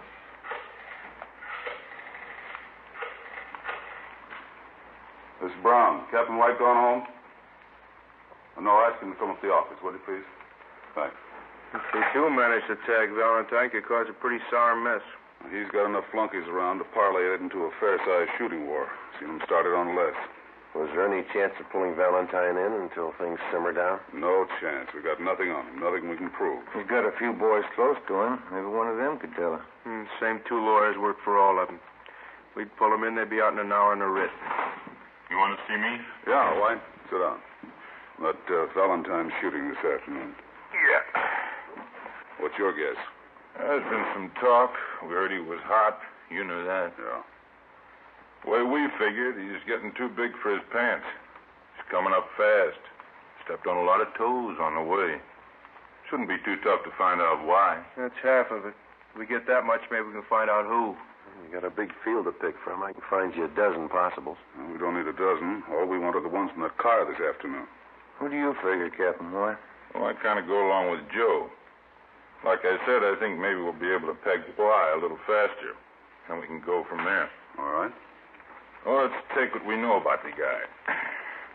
Let's just take this past year. We know he's got more than a good share of the Mexican narcotics traffic. That means he's taking business from the Eastern Syndicate. That makes one of those boys a candidate. That's right. Then there's the pinball machines. He's given Big Ernie Jacobs and Monk Watson a big push on those. That puts them in the running. Yeah, it's a long list. The horses, fancy poker games, prostitution, the works. He's squeezing them all. A lot of guys could be shooting at him with a machine gun. Where do we start? Legwork, lots of it, fast. We'll start nosing around, see what we can pick up. Friday, you and Romero can give us a hand there. Yes, sir. All right with you, Elliot?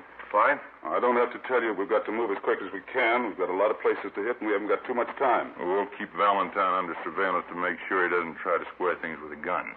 Yeah. This is one the taxpayers wouldn't understand. Yeah. Trying to keep a guy alive that'd be more dangerous dead.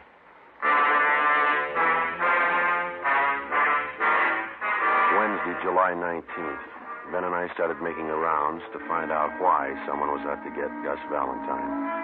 Captain was right. The list of his enemies was long. For 2 days, we talked to gamblers and bartenders at the usual hangouts. The few slim leads we picked up led nowhere. Saturday, July 22nd, we met with one of Ben's informants, a bar boy at a cafe out on Santa Monica Boulevard. That's him over there. That's that table. Oh, yeah. Jerry? How are you? Hiya, Ben. Grab a chair. You know my partner, don't you? Sure. Sit down, Joe. Want a beer? No, thanks. We're working. Coke? You're okay. One's enough. We'll Here you go. Good and cold.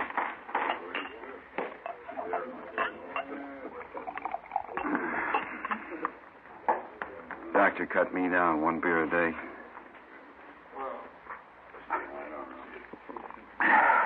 It's a spot on a hot day, don't it?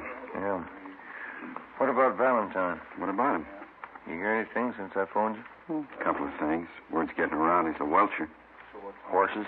I don't know. Big money. Hasn't paid off yet. Who does he owe? I can give you the name of one of them, Sal Tapper. I don't know him. Meatpacking business, wholesaler. Got a big plant down at 54th and Commercial. Owns a little neighborhood bar. That's where he spends most of his time. Where's that? Gardena. Calls it the Mile High. Well, what about this Salt Tapper? What do you mean? How close is he to Valentine? You mean one of his boys? Yeah. No. Valentine's his book, that's all. Well, supposing Valentine owed him a wad of dough, would he push his point? How do you mean? Would he use pressure to collect? Maybe a meat cleaver, not a machine gun. I don't figure him in on that Tuesday caper. Sure you don't want this set of coke? No, thank you. What time do you go to work? Plenty of time. One bottle of beer ain't hardly enough. Any rumbles about the shooting? How do you mean? Anything worth repeating? Oh, everybody says the same thing. He's got it coming.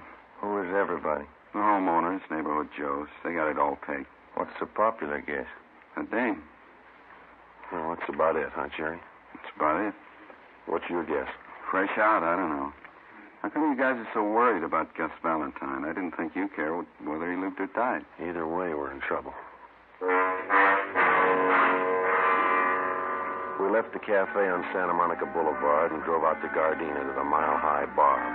It was a typical neighborhood tavern with the windows painted in black except for two small ovals in the center of each window. They were filled with beer signs and red neon. The cloth sign advertised shuffleboard and life-size television.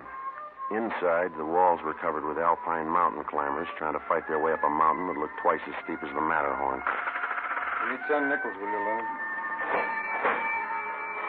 Can you tell us where we can find Sal Tapper? Yeah, I'm in. Thanks, Lynn. What do you want? Police officers, I'd like to talk to you. Sure, what about? Gus Valentine. Yeah?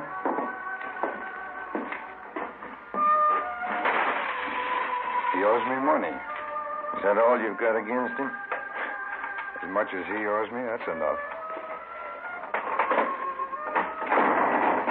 This is a real tough machine to do. How much money does he owe you? Enough. How long has he been booking for you? I didn't say he was booking for me. No, we did. About 2 years.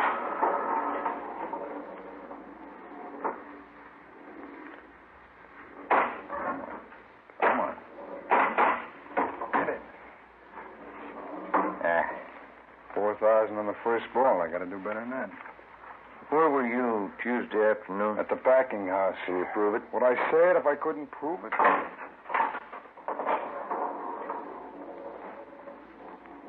When that little gate up there turns green and you go through it, you get an extra ball. If it's red, it doubles your score, but it's real tough to get in there. How long has Valentine owed you money? Oh, a little over a week. When did he say he'd pay you? He didn't say. Said he was trying to raise the dough. You're the only one he owes? No.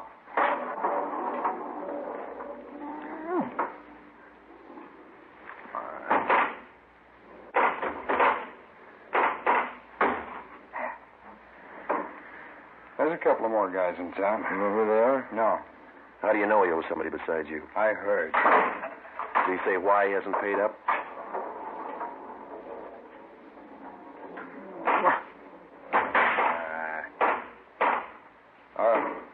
What'd you say? Did he say why he hasn't paid I up? told you. He said he was trying to raise the money. You sure you haven't tried to put the bite on him? Sure I have. I want the dough.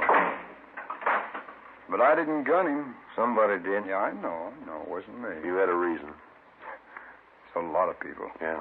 We're looking for the one with the machine gun. Well, I can't help you there. Oh, come on. Oh. Get in there. Hey, look at that. Free ball. 26,000. Now, that's a real tough machine to beat. Where did you say you worked Tuesday? At my packing plant, 54th and Commercial. Okay. How long have you known Gus Valentine? About 4 years. I met him at a party out in Hollywood. It's the first time I've ever known him to welch. Mm-hmm.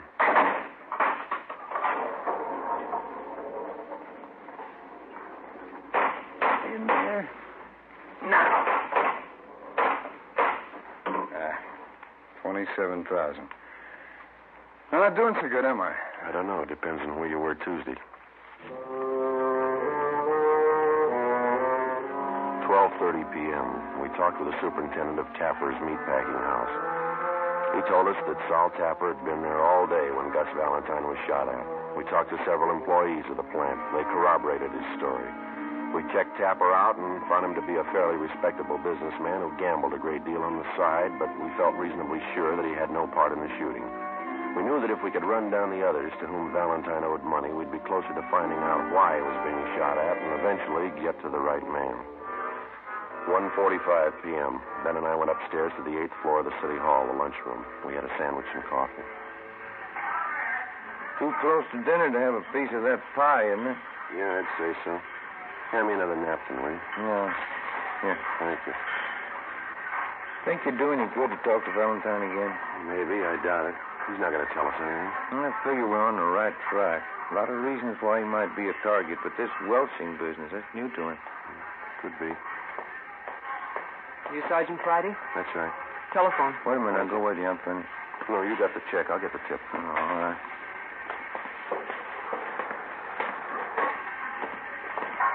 Slide that phone over, will you? Oh, yeah. Thank you. Friday. Elliot, come down to Chief Brown's office right away. Yes, sir. Let's go.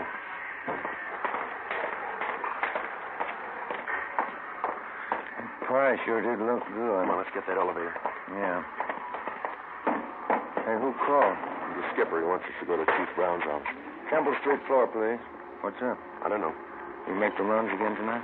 Yeah, a couple places we can hit in the south end of town. I called Charlie Flint's place this afternoon. Maybe he'll have something for us. Yeah, I hope so. Come on. Wish now I'd had that pie. I'm still hungry. I got a candy bar in my desk. We can have that. I can't eat those chewy bars inlaid. Oh, it's some kind of a fudge bar. Oh, fine. Come in. Yes, sir. Get over to Georgia Street right away. Why? Gus Valentine. They did it again. Yeah? This time they didn't miss.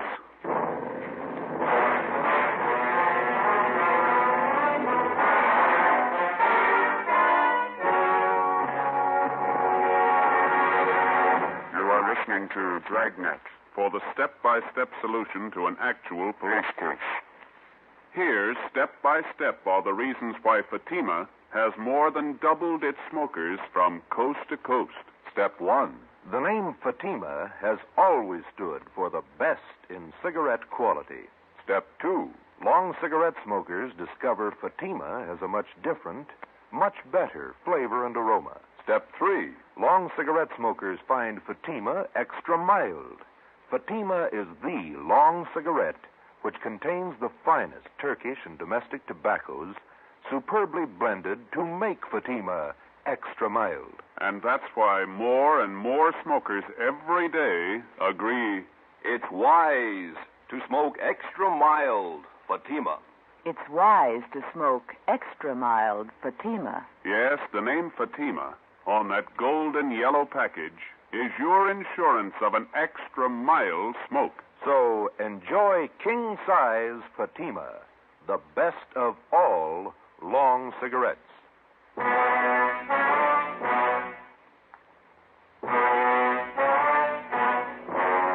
Saturday, July 22nd, 5:30 p.m.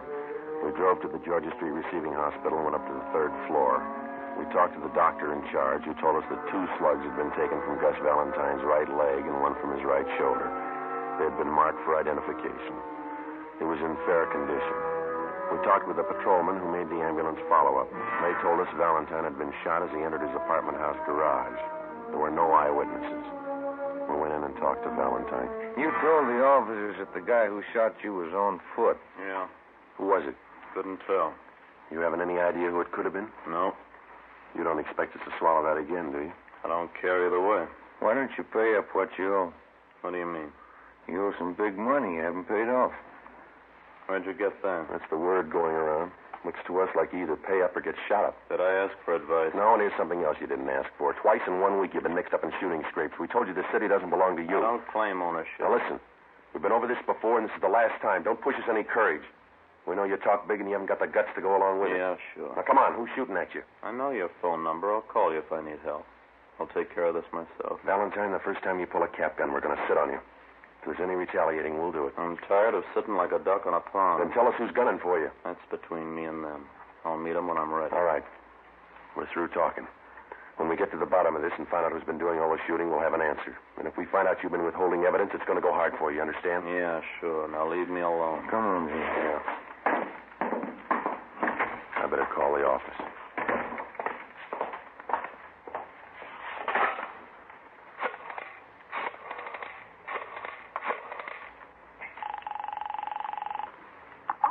Homicide, Graham. Captain Elliott there? I'll see. Captain, will you take two? Elliot. This is Friday, checking in on the Valentine thing. What's the story? Couldn't get anything out of him. He isn't hurt bad. Right leg and shoulder. All right. Here's something you can run down. Yeah? Got a tip from White in Intelligence. He's got a man out at Freddy's Fish and Chips on Slauson. Says a couple of guys in there blowing off about Valentine. Who are they? Billy Keel and Tony Farrar. They're not on Valentine's team. That's right. White's man says the party's getting rough out there. You, Romero, better follow up on it. Right. Another thing, if it looks like anything, you better bring him in for questioning. Okay. Check me when you get in. Right. Let's go. What is it? Keel and Farrar. Skipper wants us to pick him up and bring him in for questioning. What do they know about the shooting? They know enough to talk about it. 7 p.m.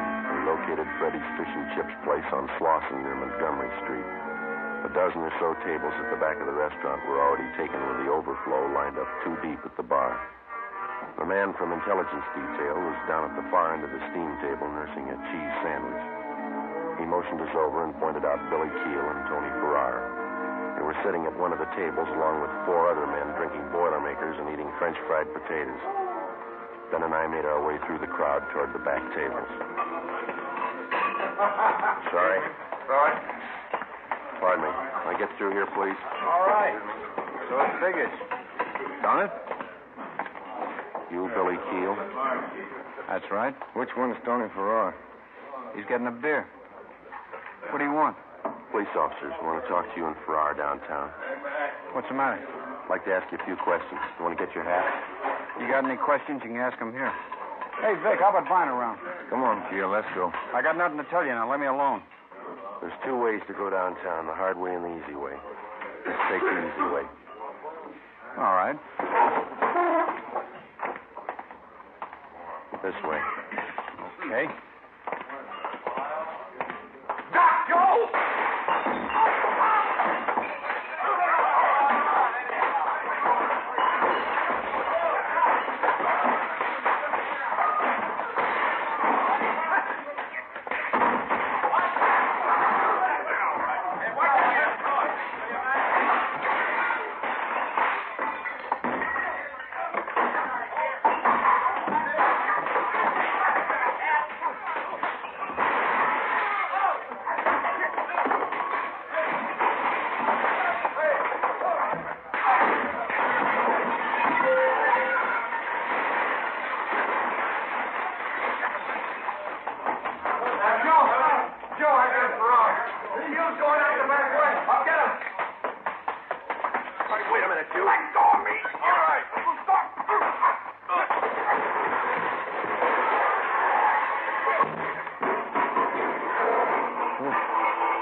Yeah.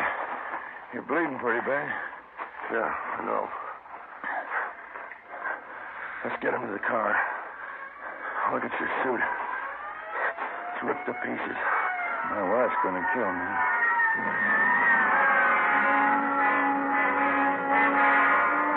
One of the officers in the ambulance follow-up drove our car back to the city hall. Tony Farrar and Billy Keel were taken to Georgia Street Receiving Hospital for emergency treatment. We went in the same ambulance. Ben had a broken index finger, a 2-inch cut in his scalp, and a deep gash in his right thigh. I had 5 stitches taken in my upper right arm and 3 above my left eye. My right eye was swollen shut. The man from Intelligence Detail was taken to the P&F ward to be treated for a minor concussion. It was 9:15 p.m. when we got back to the city hall, the interrogation room. How about it, Keel? What? What do you know about the Valentine shooting? I don't know anything about it. You're worried. About what? You tell us. You started that fight out there. I didn't see any reason to go downtown. Does Valentine owe you any money? No. You've been talking a lot. Any law against that? Why'd you shoot Gus Valentine? I didn't shoot him. Can you account for your time Tuesday afternoon? I don't have to answer that. Where were you this afternoon? My lawyer's coming in. Ask him. How much money does Valentine owe you? Keel? Ever see this before? I don't even know what it is. We found that machine gun in your apartment. Doesn't belong to me. We got your car downstairs. Green Ford sedan. Doesn't belong to me. White slip's got your name on it. Here's something else with your name on it. 2 chits for $750 signed by Gus Valentine. Money he owes you on the horses. You shot him, didn't you? I don't see how you can prove it. I'll tell you how. We ran this Tommy gun through the crime lab. We dug the same slugs out of the front of those stores where you tried to kill Valentine. Your prints are all over the gun. How much more do you want? It's not my gun. All we got to do is find the .45 you used this afternoon and match it up with the slugs we dug out of Valentine's leg, and, mister, you'll be away for a long time. All right. We used the Tommy gun. We didn't hit him. Didn't try. Only wanted to scare him. I got tired of waiting for my dough. I got no use for a welcher. What about this afternoon? No, sir. Me and Farrar didn't have nothing to do with that. I'll take the machine gun rap, but it wasn't us this afternoon. Elliot, Friday, step outside a minute. Yeah. Valentine. Yeah? Somebody just blew his hospital room full of holes.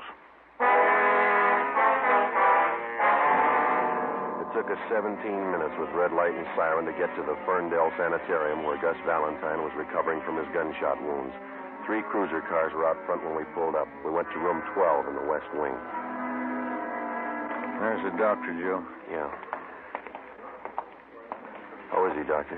He was dead when we got in here. He had a private nurse. Shot her, too. Dead. Anyone else hurt? It was visiting hours. Some woman was in there talking to him. She got hit. We're treating her down in the emergency room. Appreciate it, Doctor, if you keep your staff out of the room here until we finish our investigation. Yes, sir. Thank you. Let's have a look inside. Mm-hmm. Look at that. He didn't fool this time. Too bad he wouldn't give us more help. Yeah. We're no worse off than we were. We still have to find out who it was without him. I hope we can get to him before Valentine's crowd starts shooting back. We got to. Anyway, this cancels out his debts. You know his record. Yeah. He owed a lot more than he could ever pay.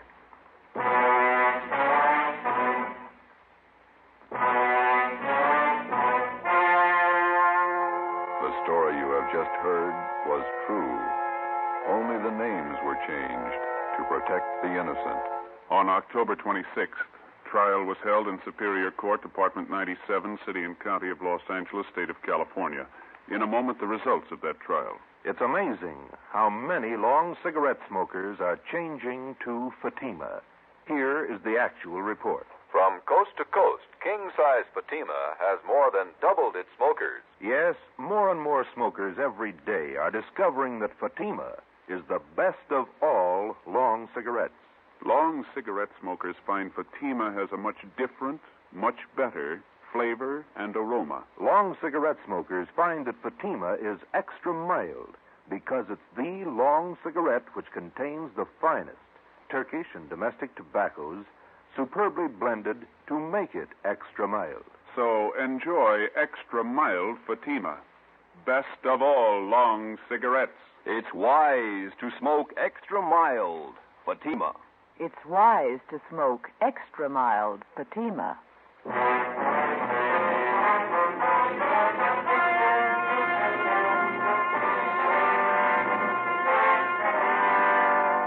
Billy Keel and Tony Farrar were tried and convicted of assault with intent to commit murder. They were filed on by the federal authorities, Bureau of Alcohol and Tax Unit, for the illegal possession of a machine gun and were found guilty in federal court.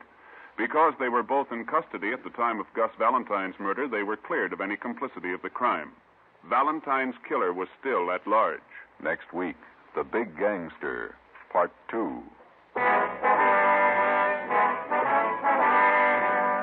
You have just heard Dragnet, authentic cases from official files. Technical advice for Dragnet comes from the Office of Chief of Police W.A. Wharton, Los Angeles Police Department. Today, the American Red Cross is carrying on a campaign to finance one of the greatest programs in peacetime history. Give now to the Red Cross. Fatima Cigarettes, the best of all long cigarettes, has brought you Dragnet, portions transcribed from Los Angeles.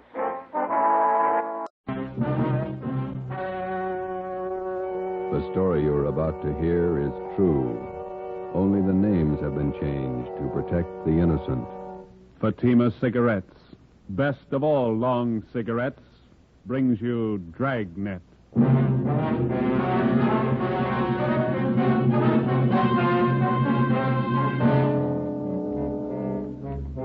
You're a detective sergeant.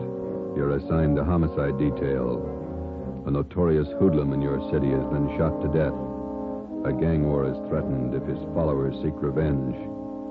Your job, find the killers. If you want a long cigarette, smoke the best of all long cigarettes. Smoke king-size Fatima.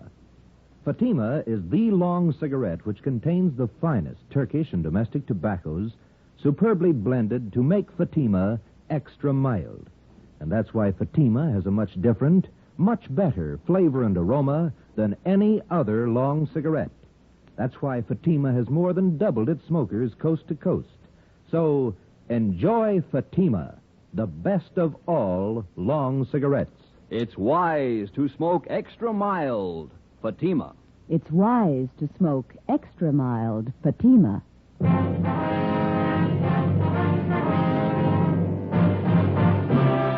Dragnet, the documented drama of an actual crime. For the next 30 minutes, in cooperation with the Los Angeles Police Department, you will travel step by step on the side of the law through an actual case from official police files. From beginning to end, from crime to punishment, Dragnet is the story of your police force in action. It was Saturday, July 22nd. It was hot in Los Angeles. We were working the night watch out of homicide detail. My partner's Ben Romero. The boss is Thad Brown, chief of detectives. My name's Friday.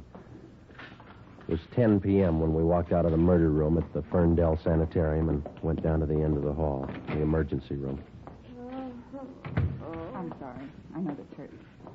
We have to irrigate the wound. Where are the bullets that were removed from Miss Stalling? Right on the table, Doctor. There they are, Captain Elliott. Thank you. Romero, you want a marker for evidence? Right. Doctor? Yes, Sergeant. Wonder if it'd be all right if we asked Miss Stallings a few questions. I think so. She's still in a bad state of shock. If it'll be as brief as possible. Yes, sir. Miss Stallings, these men are police officers. This is Captain Elliott. This is Sergeant Friday, is that right? That's right. It's my partner, Sergeant Romero. Yes. You were in the room when Gus Valentine was shot? Yes. Do you feel up to telling us what happened? No. Excuse me, please. Surely. I have to paint this. Get the compress on it. You were visiting Valentine? You better wait until the nurse finishes up there. All right, sorry. She got hit twice, just flesh wounds, but they're very painful. Yeah. Excuse me. Surely. You're all right. I can reach it.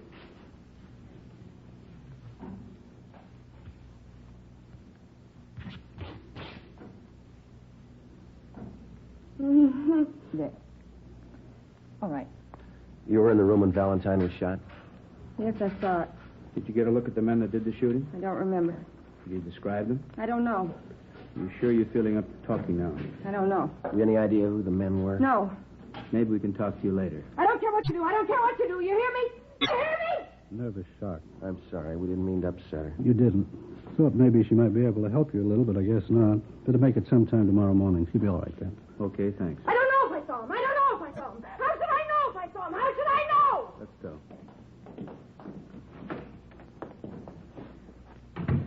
Oh, it's too bad. Better have an ambulance move her up to county hospital. I don't think you should try to move her tonight. She needs a rest. All right, we'll have a detail of men stand watch here till she's moved. What time tomorrow could we see her? If you can make it close to noon, it'd be better. Good rest, she'll be all right. Better let me give you a ring. Right. Could you give us her full name and address? Yes, I have it right here. Ida Mae Stallings, 837 Downhill Street, Linwood. All right, thank you. Anybody else here in the sanitarium see the shooting? Well, I saw the men. I couldn't describe them, just their backs as they ran down the hall after the shooting. How were they built? Do you remember? About average, I'd say. Hard to tell. How were they dressed? Well, one of them was wearing a hat. Looked like some kind of summer hat. Straw? No, it was one of those, what am I trying to say? You know the kind. Was it an open weave hat? No, well, you know, very common in the summer. You mean a Panama? Panama, sure, that was it. White.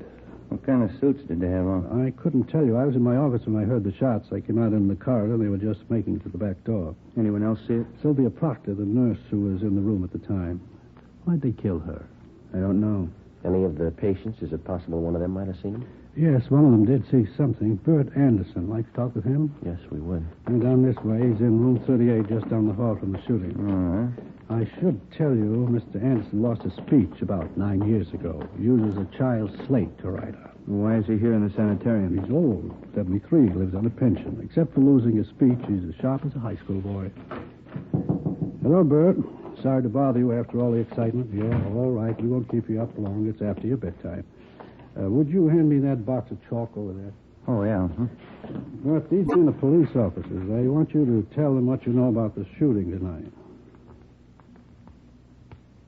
I thought you might have seen it. This is Captain Elliott from the Homicide Department. How you do, Mr. Anderson? And this is Sergeant Friday, is that right? Yes, sir. How are you, sir? And this is Sergeant Romero. How do you do, sir? Well, where were you at the time of the shooting, Mr. Anderson? Sitting in here with the door open, huh? Did you get a good look at the men? What'd they look like? Question, Nora. I don't think he understands what you want to know. Yes, that's the trouble. Let's put it this way, Mr. Anderson. How many men were there? Let's take one of these two men. Can you describe one of them? That's the way, Captain. That slate's rather small, and he can only get so much on it at a time. He's like all of us. He wants to talk fast, and this is the only way he knows, so we have to make it easy for him. I understand. Built like the captain. Your bill, Skipper. Same man had a thin mustache. That's all I can tell you about him. How about the other man, Mr. Anderson? Can you describe him? Please. What's that second word? I can't make it out. Understand. They were running very fast. Thanks. Yes, we understand. Did you see the other man at all? Fine. What can you tell us about him? All he could see was the man was wearing a hat. A white Panama hat, Mr. Anderson? He says yes. Was there anything peculiar about the way they walked or ran? Or did one of them have a limp, for instance? Didn't notice anything. Says he didn't notice anything. Could you tell us anything about the men's faces? They passed by so quickly. I was worried about the gunshots. Yes, we can understand that, but do you think you could identify them if you ever saw them again? He says he could try. Could Mr. Anderson come downtown if we ever show up? I don't see why not, but gets around fine. Now he wants to know why they killed Miss Proctor, the nurse. He says she was one of his best friends. We don't know, Mr. Anderson. Says he wishes he could talk. Maybe he could help you more. It's all right, Bert. You talk loud enough.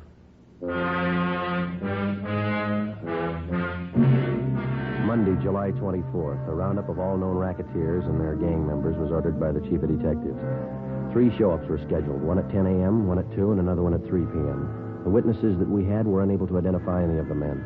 The incomplete descriptions we had of the suspects was not enough to help the artist in the crime lab to build a composite picture of the killers. No matter what approach we took, it seemed that we were getting nowhere.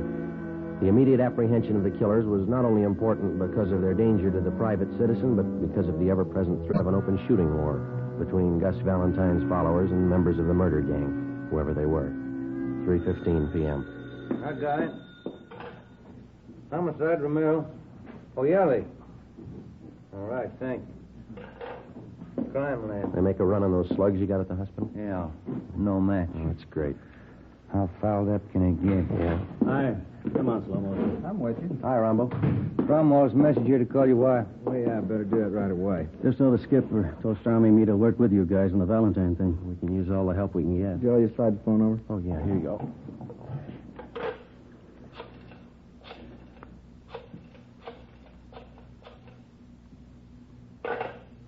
What's the matter? Change your mind?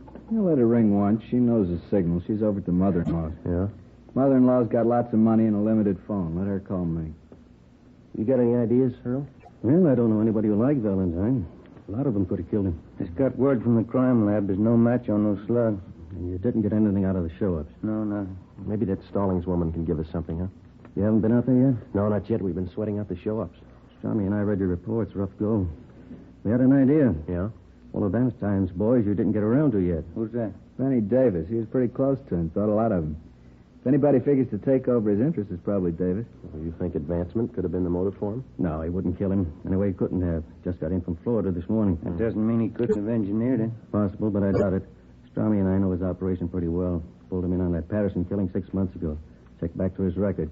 Never picked up carrying a gun. Well, it doesn't mean he couldn't get one in a hurry. I'm not going to guarantee, Davis, but I don't think he's your man, Joe. You got a line on him? He lives at the Churchill Arms out in Wilshire, near UCLA. All right, we'll talk to him. What was the name of that girl who was wounded, the one at the sanitarium? Ida Mae Stallings. We'll go out and talk to her if you like. Fine. Who's going to see the Stallings woman at the sanitarium? We are. The doctor just called in from out there. Oh, yeah? Says she got something important to tell us. What do you think? She ran with Valentine. She knew his friends. Yeah? Maybe she knows his enemies. As we planned, Detectives Rombo and Stromwall went out to the Ferndale Sanitarium to talk to Ida Mae Stallings. Ben and I drove out to the Churchill Arms apartments to see Benny Davis, one of Gus Valentine's close friends. He left a message with the desk clerk that he would be at his tailor's most of the day. The clerk gave us the address. It was an exclusive custom shop on Crescent Drive in the heart of Beverly Hills. Franklin Smith Limited. It was one of those places that featured imported Scotch tweeds and fine English woolens.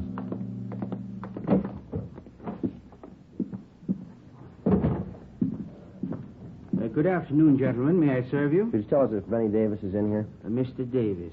Yes, sir. Third fitting room. To the rear, on your left. Thank you. Come on. Look at that brown cloth over there, Joe. Yeah, it's Donegal tweed. It's nice fabric. I had me one of them once. Wears like iron. Oh, yes. This blue pinstripe certainly fits a great deal better than the brown one. You turn around. Yes? Yes. Excellent fit. Yeah, looks fine. Yeah, I don't know if I like that right shoulder. Looks a little low, Mr. Davis. Excuse me? This fitting room's taken, gentlemen. Benny Davis in here? Yeah, what is it? What if we could see you alone? What about? Confidential.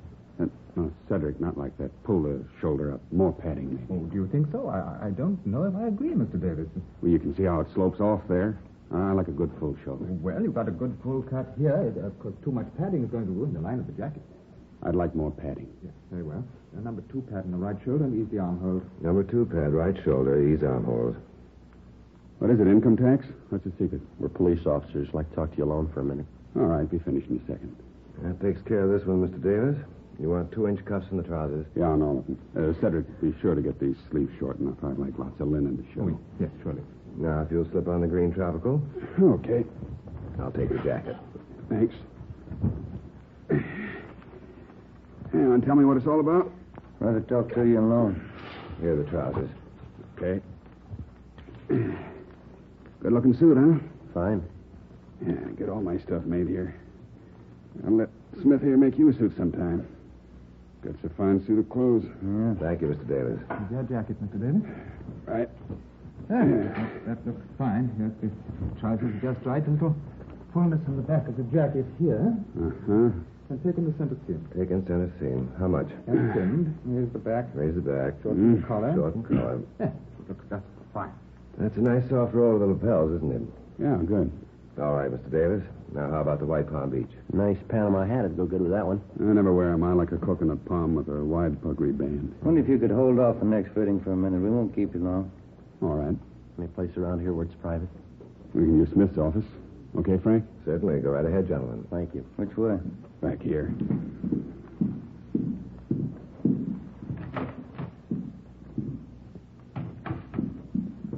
Okay, what's on your mind? Gus Valentine. Yeah, that's a tough one to lose. You got any idea who killed him? We're working on it. How do you mean?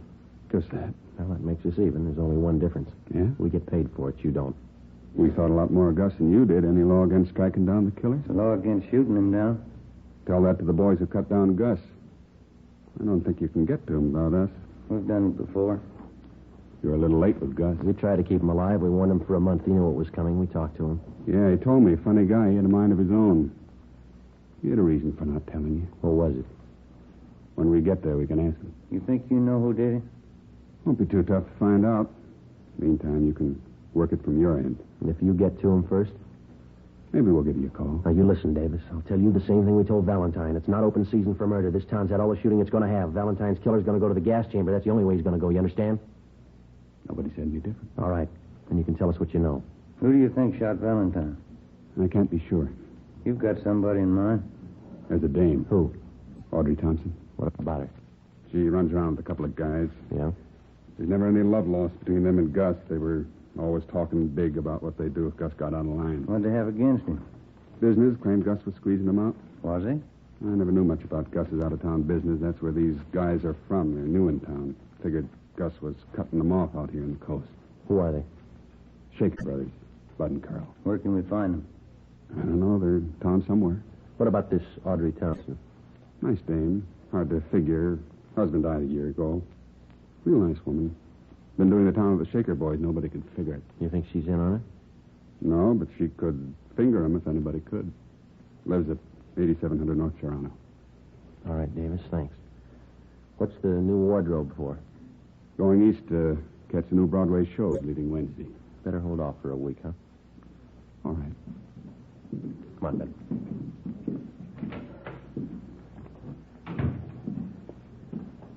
Think he's got anything? Could be. We'll run it down. Now, wait a minute. Yeah? Sure do like that brown cloth. It's nice. Gentlemen, may I help you? How long does it take you to make up a suit? Anywhere from 3 days to a week. Uh-huh. You interested in having us make one up for you? Yeah. Yeah, how do they run? Prices start from $175 and up. This Donegal tweed here makes up for $250. Oh. Well, I guess not, thank you. Wears like iron.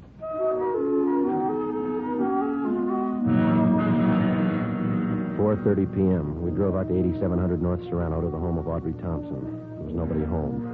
We went back to the office to check with Rombo and Stromwall. We drove in the Spring Street entrance of the City Hall garage.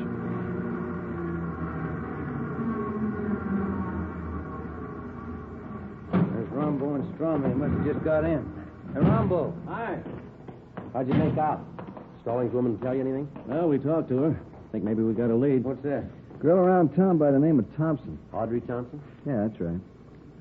What'd she say about her? Said if anyone could put the finger on Valentine's killer, the Thompson girl could. Benny Davis told us the same thing. What do you think, Earl? 2 and 2 makes 4.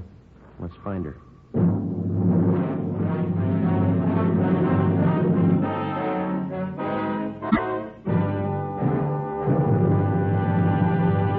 You are listening to Dragnet for the step-by-step solution to an actual police case.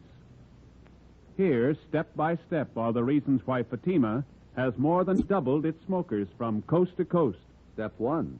The name Fatima has always stood for the best in cigarette quality. Step 2. Long cigarette smokers discover Fatima has a much different, much better flavor and aroma. Step 3. Long cigarette smokers find Fatima extra mild. Fatima is the long cigarette which contains the finest Turkish and domestic tobaccos superbly blended to make Fatima extra mild. And that's why more and more smokers every day agree it's wise to smoke extra mild. Fatima.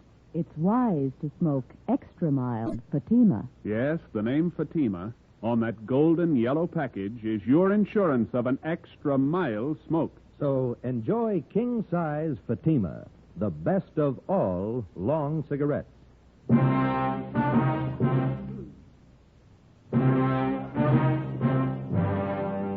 5 o'clock Monday afternoon. We tried for 3 hours to get in touch with Audrey Thompson. A few minutes after 8 p.m., we contacted her landlady. She told us that the Thompson girl was out of town and would be gone for 2 days. She didn't know where she'd gone, but she told us that she would be back. We checked her apartment and found all of her clothing and personal effects. A stakeout was placed at 8700 North Serrano, and then we went back to the office and got out a local broadcast on Audrey Thompson. Tuesday morning, 8 o'clock. Ben and I met with Captain Elliott, Detectives Rombo and Stromwall. Get a line on the Shaker Brothers? Located them at the Eagle Towers apartments. Got them under surveillance. I don't think it'd be a good idea to pull them in yet. See what the Thompson girl has to say, then we can move on them. That's what we figured. Pull the packages on them? Yeah, they both got fair records. Been up on 3 raps, 1 conviction, second-degree robbery in Tulsa. That's where they're from. Couple of tough ones, always ready to use a gun. Apparently got a wad of dough somewhere. They've been throwing a lot of money around town. Pick up any rumbles about them? Well, we've been nosing around. We can't get anything on them for sure. They're not known around here. Shown the mug shots of the Shaker brothers to Mr. Anderson at the sanitarium. The doc, too. Yeah? Looks like the guys to them. Everything hinges on the Thompson girl. Check her out? Yeah, she used to be married to a newspaper man, Blaine Thompson. Died last year in an auto accident. No children. Went to high school here in town, local girl. Reputation's good all the way. Why the sudden switch to tough guys? I don't think she knows. You satisfied Davis is leveling with you? Well, if he's not, he did a good job briefing the Stallings woman. They both came up with the same lead, the Thompson girl. We had him in on the Patterson killing. You remember that, Skipper? He cooperated then. That time it was his skin. This time it's not. Well, I laid it out for him. He's been told. How's it feel to you fellas? Pretty quiet around town? Yeah, it seems to be. I wouldn't make book on what might happen if we don't wrap this thing up quick. I think after Joe and Ben gave Davis a word, he passed it down along the line. Anyway, there's an outside chance. They just brought in the Thompson girl. Send her in. Right. You sit there, Miss Thompson. All right. Detectives Friday, Romero. How do you do? Cromwell, Rambo. How do you do? Guess you're wondering why you've been picked up. Yes, I was rather surprised. I was down at Palm Springs for a few days. I don't often get away. My boss gave me a 2-day holiday. What do you know about the Shaker brothers, Miss Thompson? They're friends of mine. I go out with them. We have reason to believe they might be mixed up in a murder. I don't believe that. What's this all about? The Gus Valentine killing. Do you think they're mixed up in that?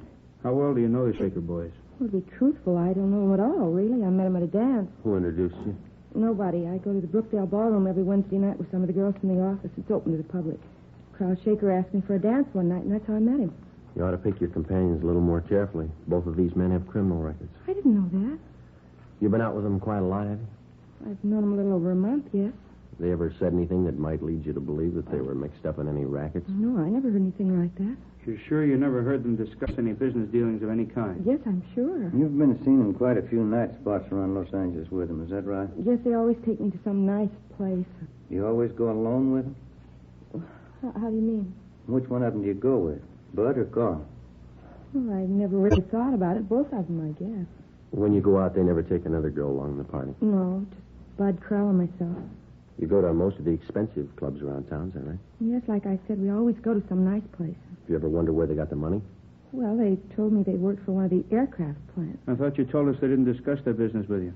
Well, I didn't consider telling me where they worked was discussing business. Did you consider that an aircraft worker's salary wouldn't even handle the cover charge at most of the places they've been taking you? Well, no, I guess I was having too good a time to question. You see, Miss Thompson, you could spend a great amount of time with people and not remember things about them. Now, you sure you've told us everything you know about the Shaker brothers? Yes. All right, that's all. If you find out something you think we should know, we'd appreciate it if you'd give us a call. Well, I won't be knowing anything about them because I'm going to stop seeing them. I didn't know they had criminal records. That's entirely up to you. I think it's only fair to warn you that if you do have any information you're withholding, it liables you to persecution. I understand. And I'm not going out with them anymore. I wouldn't let them know you've talked with us. If they are the men we're looking for, it might put you in danger. I'm not afraid of it. Neither was Gus Valentine. For the next 10 days, Audrey Thompson, along with the Shaker brothers, was kept under close surveillance. It was obvious that she'd either lied to us or changed her mind. She continued going out with them. She was seen in all the important night spots around town. Thursday, August 9th, we met with Captain Elliott. Skipper, maybe we better pull the Thompson girl in again for questioning. Let's hold off for a few more days. I'm afraid if we bring her down here again, the Shaker brothers could get wise. Since she decided to ignore what we told her, they might get rough with her. Why can't we move on them? Shake down their apartment. If we're lucky enough to come up with a murder gun, we can work from there. I don't think so, Joe. The record and only one conviction. I think we'd be playing a long shot. That's the way it looks to me, Earl. Maybe something will break if we can hold out just a few days more. Yeah, being watched awful close. If they try to move in any direction, our men will be with them. Friday. Yeah. Can you step out here for a minute? Right. Excuse me. Sure. Come back when you're through. Yes, sir. Yeah. The lady out here to see you. Thanks. Mr. Friday. Hello, Miss Thompson. I didn't stop seeing the Shaker boys. Yes, we know. What you men told me a couple of weeks ago just made me sick. To think I've been going out with these men, been seen with them. I've never done anything like that in my life. Yes, ma'am. I decided to try and find out what you wanted to know. You didn't ask him any leading questions. Oh, no, I knew better than that. Last night we were out and they had a little too much to drink and they got to talking. Yeah? I didn't say anything. I let them talk and acted interested. Yeah? I confess now, I'm terribly frightened. I spent the night with my sister-in-law. Could I stay here till you get this thing straightened out? Certainly. We'll give you protection, Miss Thompson. Now, what'd they tell you? First, they got to talking about some girl called Ida May. I didn't catch the last name. Said they wondered if she saw them at the sanitarium. Yeah? Said they wished they'd finished the job that night, whatever that meant.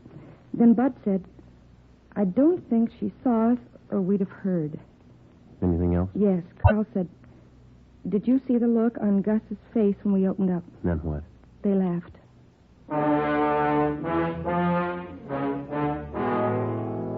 I had a stenographer take Audrey Thompson's statement, and I filled in Captain Elliott, Rombo, Stromwall, and Ben. We checked the stakeout on the Shaker brothers' apartment. The suspects hadn't been seen since early that morning when they'd gone in. Detectives Rombo and Stromwall, together with Ben and I, drove to the Eagle Towers apartments. It was 4:35 p.m. Strummy and I'll go up the back way. We'll notify the men on stakeout to keep a sharp eye all around. Right. Let's go.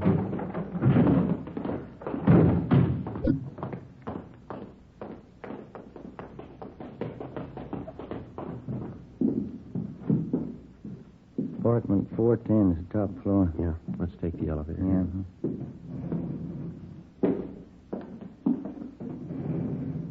Push 4. Right.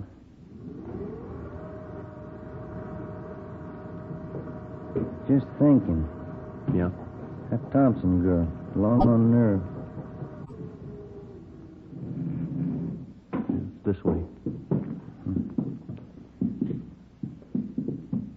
There it is. Cover me. Yeah.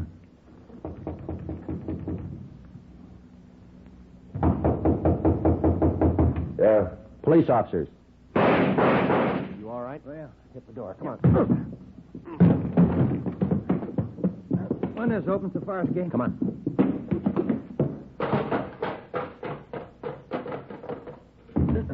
There they go over by the ventilator. Watch it. There's Strummy and Rombo coming out the door under the roof. Rombo, watch it. They're up here. There goes one of them. Come on. All right, hold it right there. I give up. There goes the other one. He's making for that cable house. Stay with this one. I'll get him. All right, Shaker, let's put the gun away. You make a break onto the roof, they'll cut you down. Hold it, Shaker.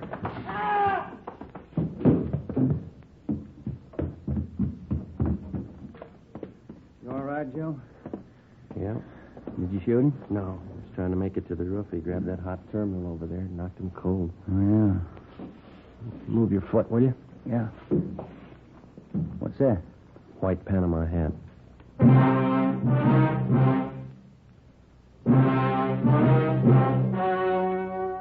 The story you have just heard was true. Only the names were changed to protect the innocent. On November 19th, trial was held in Superior Court, Department 89, City and County of Los Angeles, State of California. In a moment, the results of that trial. It's amazing how many long cigarette smokers are changing to Fatima. Here is the actual report. From coast to coast, king-size Fatima has more than doubled its smokers. Yes, more and more smokers every day are discovering that Fatima is the best of all long cigarettes. Long cigarette smokers find Fatima has a much different, much better flavor and aroma. Long cigarette smokers find that Fatima is extra mild because it's the long cigarette which contains the finest Turkish and domestic tobaccos superbly blended to make it extra mild. So enjoy extra mild Fatima. Best of all long cigarettes. It's wise to smoke extra mild. Fatima. It's wise to smoke extra mild Fatima.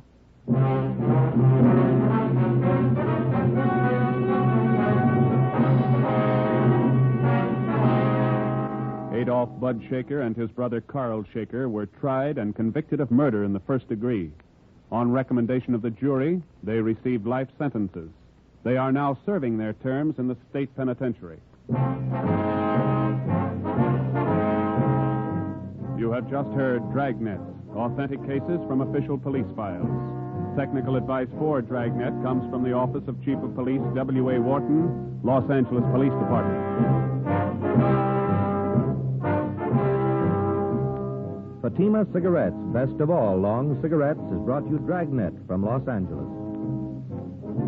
Tomorrow, hear the Ronald Colemans in the Halls of Ivy on NBC.